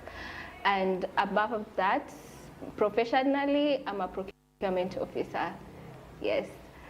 So today I just want to thank Mr. M. Njiru for giving me this opportunity to be able to participate in the 24 Skip Rope Challenge.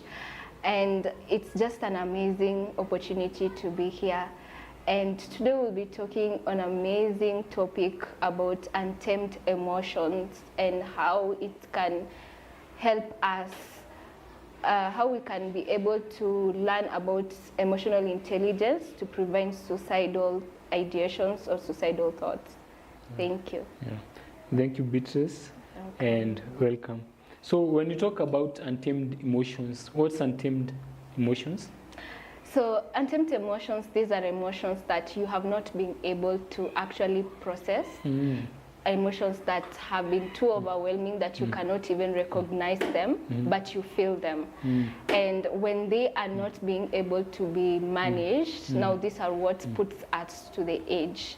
So these untamed emotions are the ones that grow beyond and become now leading us to feel stuck and trapped and also emotionally overwhelmed. Yeah. So in the news, we have seen cases of whereby maybe a man has been rejected by a woman and he goes and takes her life. Maybe someone has found their spouse cheating and they take the spouse's life and they take their own life. So is that untamed emotions manifesting? Yes, they are. Because you see, emotions are not bad things. And we are all human and we tend to have to feel them. We have to feel angry, we have to feel happy, we have to be joyful. There are times we will feel frustrated. And that's how life is. Life is both good and it's also bad. And in both seasons, we have different kinds of emotions. So for example, of the example you have just given of a man who has been rejected by a lady or has found his lady cheating.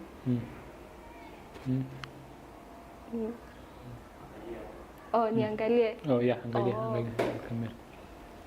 Anzia wapi?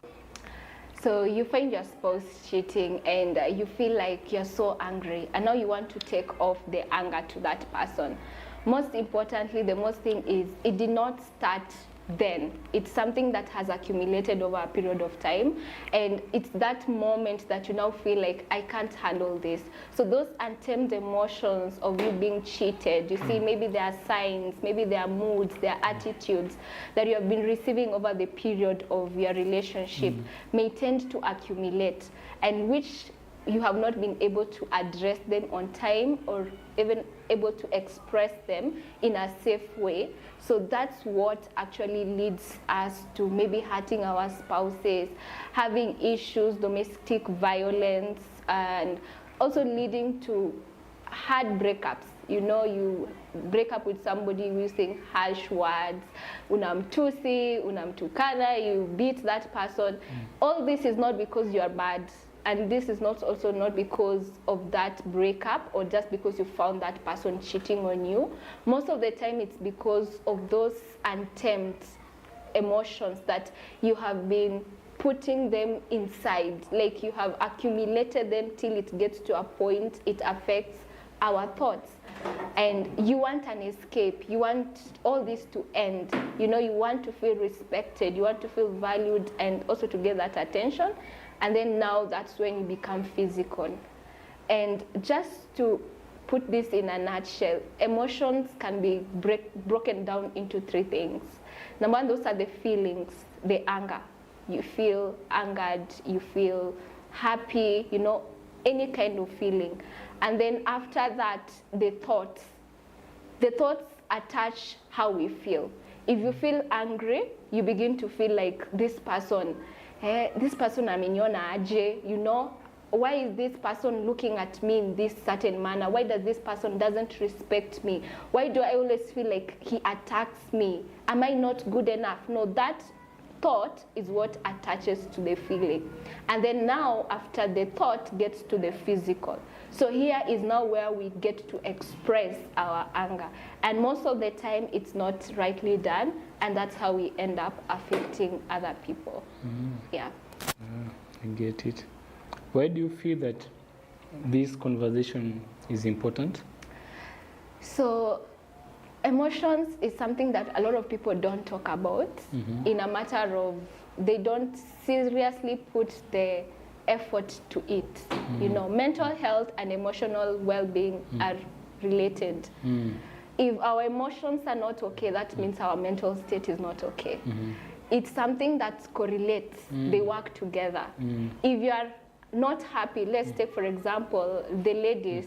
I really deal with a lot of ladies, and I being one of them. There are those times we feel like, today I just want my space. Today I don't want to talk to anyone. I just want to lock myself in the room, eat and sleep and all that. You see, that is an emotion. It is a mood. And from the mood, most of the time it's something that may be caused by something, triggered by something, an event, or even just a physical hormonal change, you know. And if we are not able to understand the emotions that we are going through, it is very hard for also us to be able to process them. And that's now when we are not able to process our emotions, to name our emotions, those are things now that lead us into a very bad state of mental health. Tunakuwa na depression, tunakuwa na stress, which stress that cannot be able to be handled, or severe stress. We get to a point now where we feel like anxiety and all this. All these are emotions that have not been able to be managed or processed. So emotion is a very, very important topic to learn about emotional intelligence. Just to mention, I don't know if you have read the book by Daniel Goleman. Emotional intelligence. Exactly. In that book, he specified why it is more important to know how emotional intelligence is more important than IQ.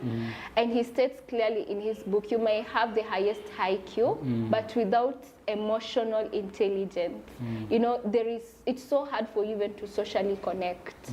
If I cannot be able to have empathy with you, it's so hard for me even to connect with you. So emotion or emotional intelligence is so important. Wow. Yeah. So how do we get to understand, one, our emotions? Secondly, at what point, because I'm hearing the word untamed emotions, at what point do the emotions become untamed? Or is untamed emotions the same as unprocessed emotions? Those are two different things? Okay. So unprocessed emotions and untamed emotions, they are almost similar, because these untamed emotions are the emotions that you have not yet processed. You don't know about them. You feel them, but you cannot know about them. So when you are not able to know, it's so easy, it's so hard for you to actually tame them. So the process of actually knowing is now the process of getting to just unleash, to know, why am I feeling this way? What is this emotion that I am having? Yeah. What's coming into mind, I've seen people who are diabetic. Sometimes you'll hear them say, my sugar level is down. Is that diabetes or blood pressure? Sijui sukari yangu imeshuka. Then they know, sukari yangu imeshuka, I need to grab something to eat, ama insulin ama nini. So is it possible to reach a level that hivi venye nasikia nitakasirika, ama nikikasirika in this state I'll do something bad? Is it possible to reach that level of self-awareness? And what can we do? Una feel like venye nikiendelea kusikia hii hasira, something bad will happen. Yeah, it's very, very, very possible. And in the book by Daniel Goleman, he mentions 5 components of emotional intelligence. And the first one and the most important one is self-awareness. Like being able to feel and know how you feel is key, because that is the time to be able to know, should I pause, should I continue, or should I react? You see, most of the time where emotions get out of hand is when we are not able to actually process the emotions, naming it, and also respond to it. We end up reacting rather than responding. For us to respond to the emotions, the first thing is being able to name how you feel. For example,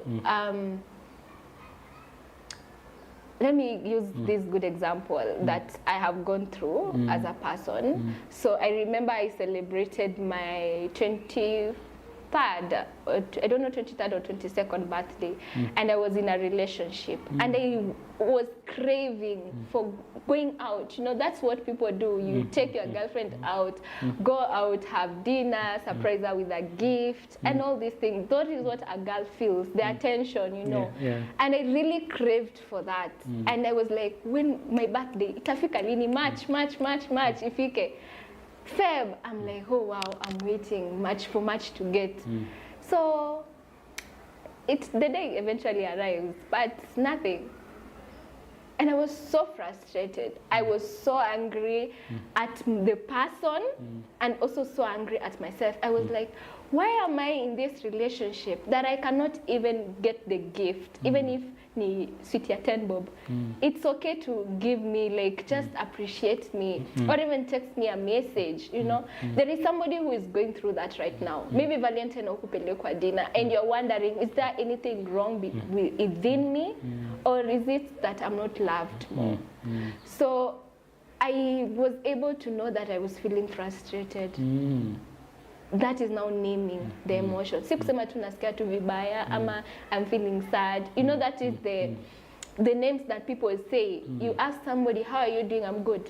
How was your day? Okay. You see, that alone will not help you know how you feel.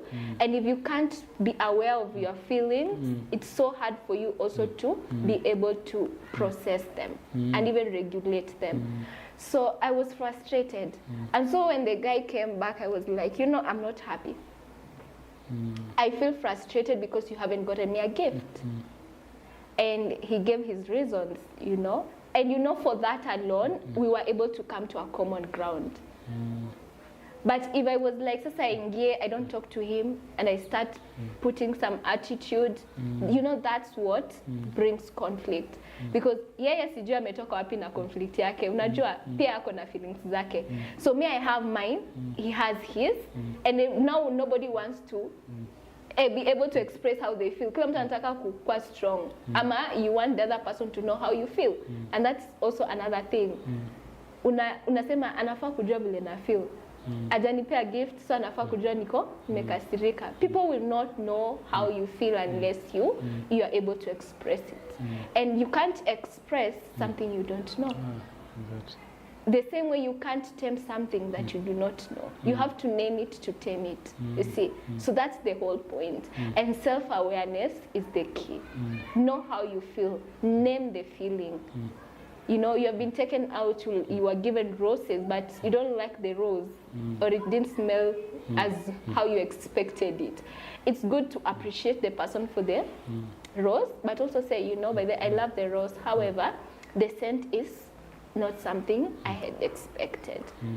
So self-awareness is something that we can get to, but it has to start from within by actually getting to know how are you feeling, naming it real.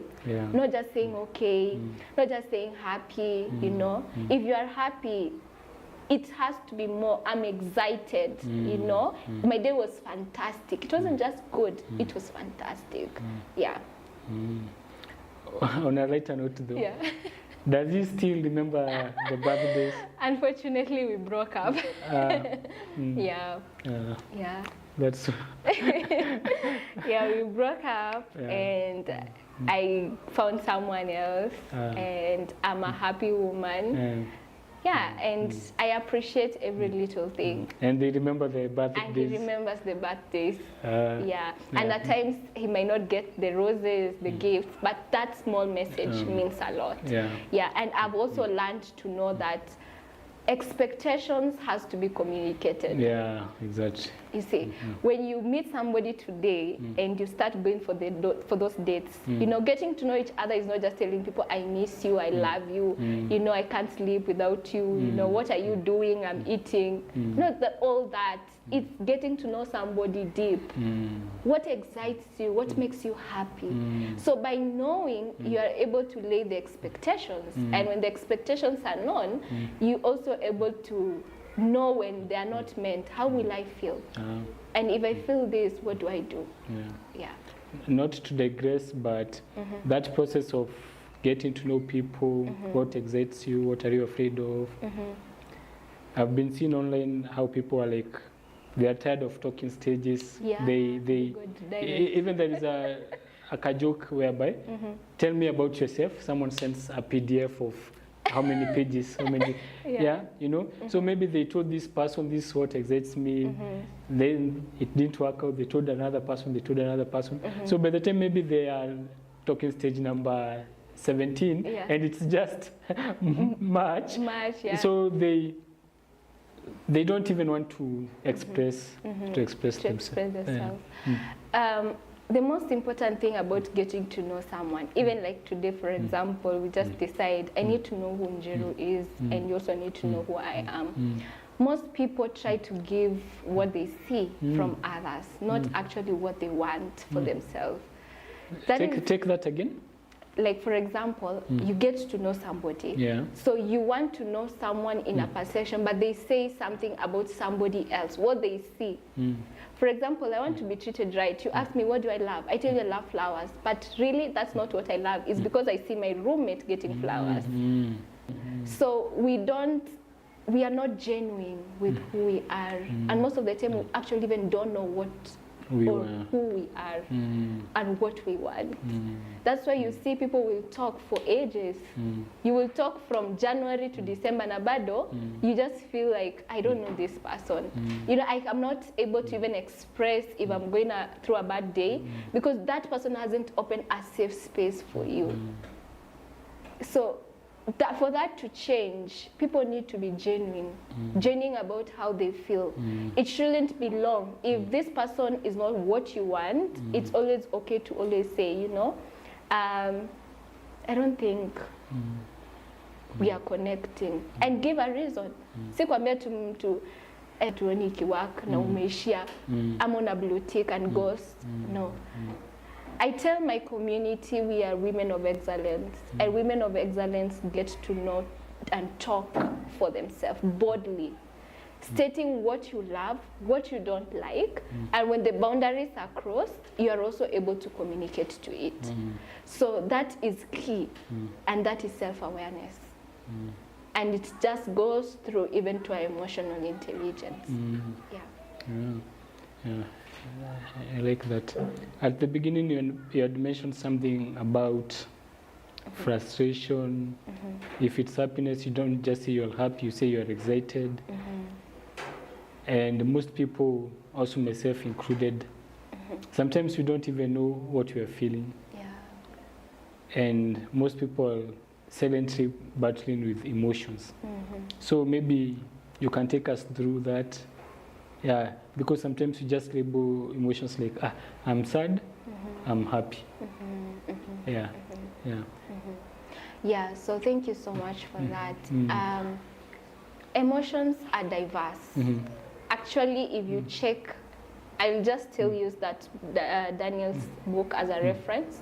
And if you're able to get the book, it's so important to also get the book and read. You don't have to read the whole book, but go through the table of contents and try to get, what do I need? Because in that book, he mentions thousands, like almost 50 kinds of feelings. He says anger, there is this, and he names them. There's frustration, there's overwhelming, there's disgust, you know. Happiness, there is so much. And if you go through that list, each time you feel like you're happy, you're able to say, I'm happy, or am I happy just, or am I excited? You know, because there's a difference between being happy and being excited. What's the difference? So, for example, happiness. I love chocolates a lot. And if today somebody just walks in here and he hand over a chocolate, nitaamuka, nimhug, and I'm like, oh, thank you so much. Now that is excitement. Happiness is just a good feeling. Like, it's something umekuja, maybe you have packaged a gift, you have brought me a gift, but you haven't packaged it so nicely. So umekuja tu kaniekea hapo. You know, I'll be happy you have given me a gift, but there'll be no excitement over it because there was no a great like kitu any exciting about it. You see, so excitement is feeling like you can't even hold it. You just want to jump up, you want to do something, and happiness is just a good feeling that we feel inside. Yes. Speaking of excitement, I realize that when I'm excited, I'm unable to sleep. I don't know, maybe my body has been used to traumatic and stressful situations. In fact, I sleep better during the storms. Maybe it's because I'm a follower of Christ. When things are not going so well, I'll just sleep. Even here on this floor, on this mat, I can just sleep. But when I'm so much excited, it makes me not be able to sleep. Yeah. Is that a bad coping mechanism? Like, when I'm so excited, like happiness can make me not be able to sleep. But when I'm sad, I can sleep. You can sleep. So that's a good question. And you know, we are different, and our bodies have different way of reacting in different stimulus or different responses. So you see, there are some people who, when they are excited, cry. And that's laugh, like literally. And there are people who, when they are going through agony, will laugh through. And that's just how they react to situations. And what I can say about that is that you have to ensure that in that excitement also, you're not losing yourself, because some people get excited. Have you ever had somebody say, especially watoto wadogo wenye maybe wako 2 years, 1 year, ati usichekeshe mtoto sana atakufa. Have you ever heard of that? Yeah, I've ever heard of that. Yeah. So it just gets to a point the body can't hold it anymore. So it is very, very important to ensure that even in the midst of the excitement, if you cannot be able to sleep, you have to ensure that it's actually pure excitement and nothing else tied to it. Yeah. Because most of the time emotions, they work together, they relate, you know. So maybe it's something, a job, to say, for example, you have been waiting for a job for more than 5 years, and then all of a sudden unapata a job, na si job kidogo, job kubwa. So you are excited in a point that you can't hold it. If you're not careful, you can be knocked down by a car. You see. So being excitement is good, but you also have to know the limits. It shouldn't go beyond a certain limit. And it shouldn't also be able to make you do something that you probably not want to do on your normal stand, you know. So both good and bad emotions have a limit. You should know where it shouldn't cross and where it should cross. Because if we are not able to regulate these emotions, even if they are good emotions, they can cause fatal accidents. Yeah. Thank you for bringing that up. After the 2012 elections, when did Jubilee first come into power? Was it 2012? The current, yes. Jubilee, I think it was 2012. 2012, yeah. Yeah, I think it's 2012 or 2017, one of those elections. After the elections, there was someone people went celebrating, and someone lost their life in the celebration. Yeah, so I like how you say that even the good emotion, because excitement is something good, but it's causing someone to lose their life. Yeah. So it's not just about is the emotion good or bad. It's how are we dealing that emotion. Yeah, sure. Yeah. I get you. Yeah. Cut.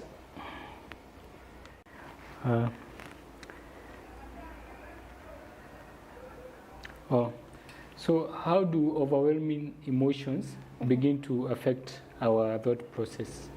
And also, how can we mitigate that from a distance? Like, you're saying, when inakuja hivi, yeah, the same way before a storm, we can predict a storm is coming. Yeah. So how can we do? So that's a good question. So our emotions, actually it starts like a feeling. And then after feeling it, we begin to think about it. So feelings start before emotions? Okay, feeling is the emotion. Sorry. Feelings and thought. Yeah. Which one starts? Feeling starts first. Feelings start, Yes, then thoughts. Then thoughts, yes. Yeah, that's why I broke down into three. You remember the feeling, the thought, and the physical. Yeah. Okay, thank you. So it starts with the feeling. I feel angered right now, you know. For example, you step on my shoe, and maybe I love that shoe so much. What happens immediately? You feel bad. First you feel the pain, and then you feel bad. Ikiatu nimeiosha siku mzima, and then now you step on it, you know. You feel angry, and you want to slap that person. So the feeling, and then now you begin to think. So the first thought will start coming to my mind, in all these people wenye wako hapa, yeye ndo ameona tu anikanyage. You see? So the thought begins to get distorted. So that's now the distorting thinking. The overwhelming emotion and the overwhelming feeling now leads to the distorting of the thoughts. And now you start feeling like, I'm not good enough, you know. I feel like this person does not treat me well. Is it because I'm short? Is it because I'm ugly looking? Should I do this? Should I do that? Should I add some weight so that I may feel loved? Maybe I should just do this, you know. No, those are thoughts which now begins to affect, to go deeper and start questioning your worth, you know. Start questioning your identity. Maybe I'm not worthy, I'm not good enough. Maybe this person has just seen me. Maybe I'm coming from a poor background. I don't need that kind of attention. You see, this person is from this family. I cannot associate with them because I haven't dressed well, you know. Maybe I'm not getting a good person who will love me because of how I look. So the thoughts now becomes the issue. And when we are not being able to actually find an outlet, a safe outlet of how we feel and what we are thinking, then now it turns to physical. Now you begin to look, how will I escape? How will I escape? That's always the end of it. When you get overwhelmed and you get distorted in your thoughts, the end part is, I want to get rid of everything of how I'm feeling. I don't want to feel like this. I don't want to feel like I'm burdening people, you know. So where will I escape from? And most of the time, sadly, most of it is always like, maybe this world is not a good place for me. You know, maybe when I go, the world will be a better place. Maybe if I go, my mom and my parents will be happy. Maybe they will stop getting worried about me. Maybe I will stop borrowing money and all these debts because I don't know how to pay them, you know. So maybe if I go, all these things will end. So people are not finding solutions, they're finding escape routes. Yeah, so everything, the overwhelming just has a way of distorting our mind. And when it distorts our mind, that's now where we lead to the tunnel. Yeah. So when our mind is distorted, we think of the escape. The escape. And you're using that word distorted. So sometimes it's not the actual thing, so it's distorted. Yeah. Actually, I love, I don't know who said it. There's this guy, I don't know if you have read the book of the seven highly effective people. Steve Covey. Covey. Yes. He mentioned something very important. And he says that there is a difference between the stimulus, now the thing that actually triggers you, and the reaction. There is a space in between. And that space most of the time is the space for you to decide how are you going to respond. So if we are not able just to pause, that's now when we lead to it. Emotions has nothing to do with actually suicide mindset or suicidal thoughts. Most of the time it's when we are not able to process it and we are not able to name it, we are not able to actually regulate it, that pushes us to the edge. It's not the emotion itself. Emotions has nothing to do with us wanting to just end our situations or just having maybe just, you know, it's sometimes more important. It's how we manage. The period of managing, the period of navigating through the storm is what matters. Yeah. You know, when you're talking about the what happens and how we respond, some months ago something happened to me and it was funny. It's looking back, it looks funny, but at that moment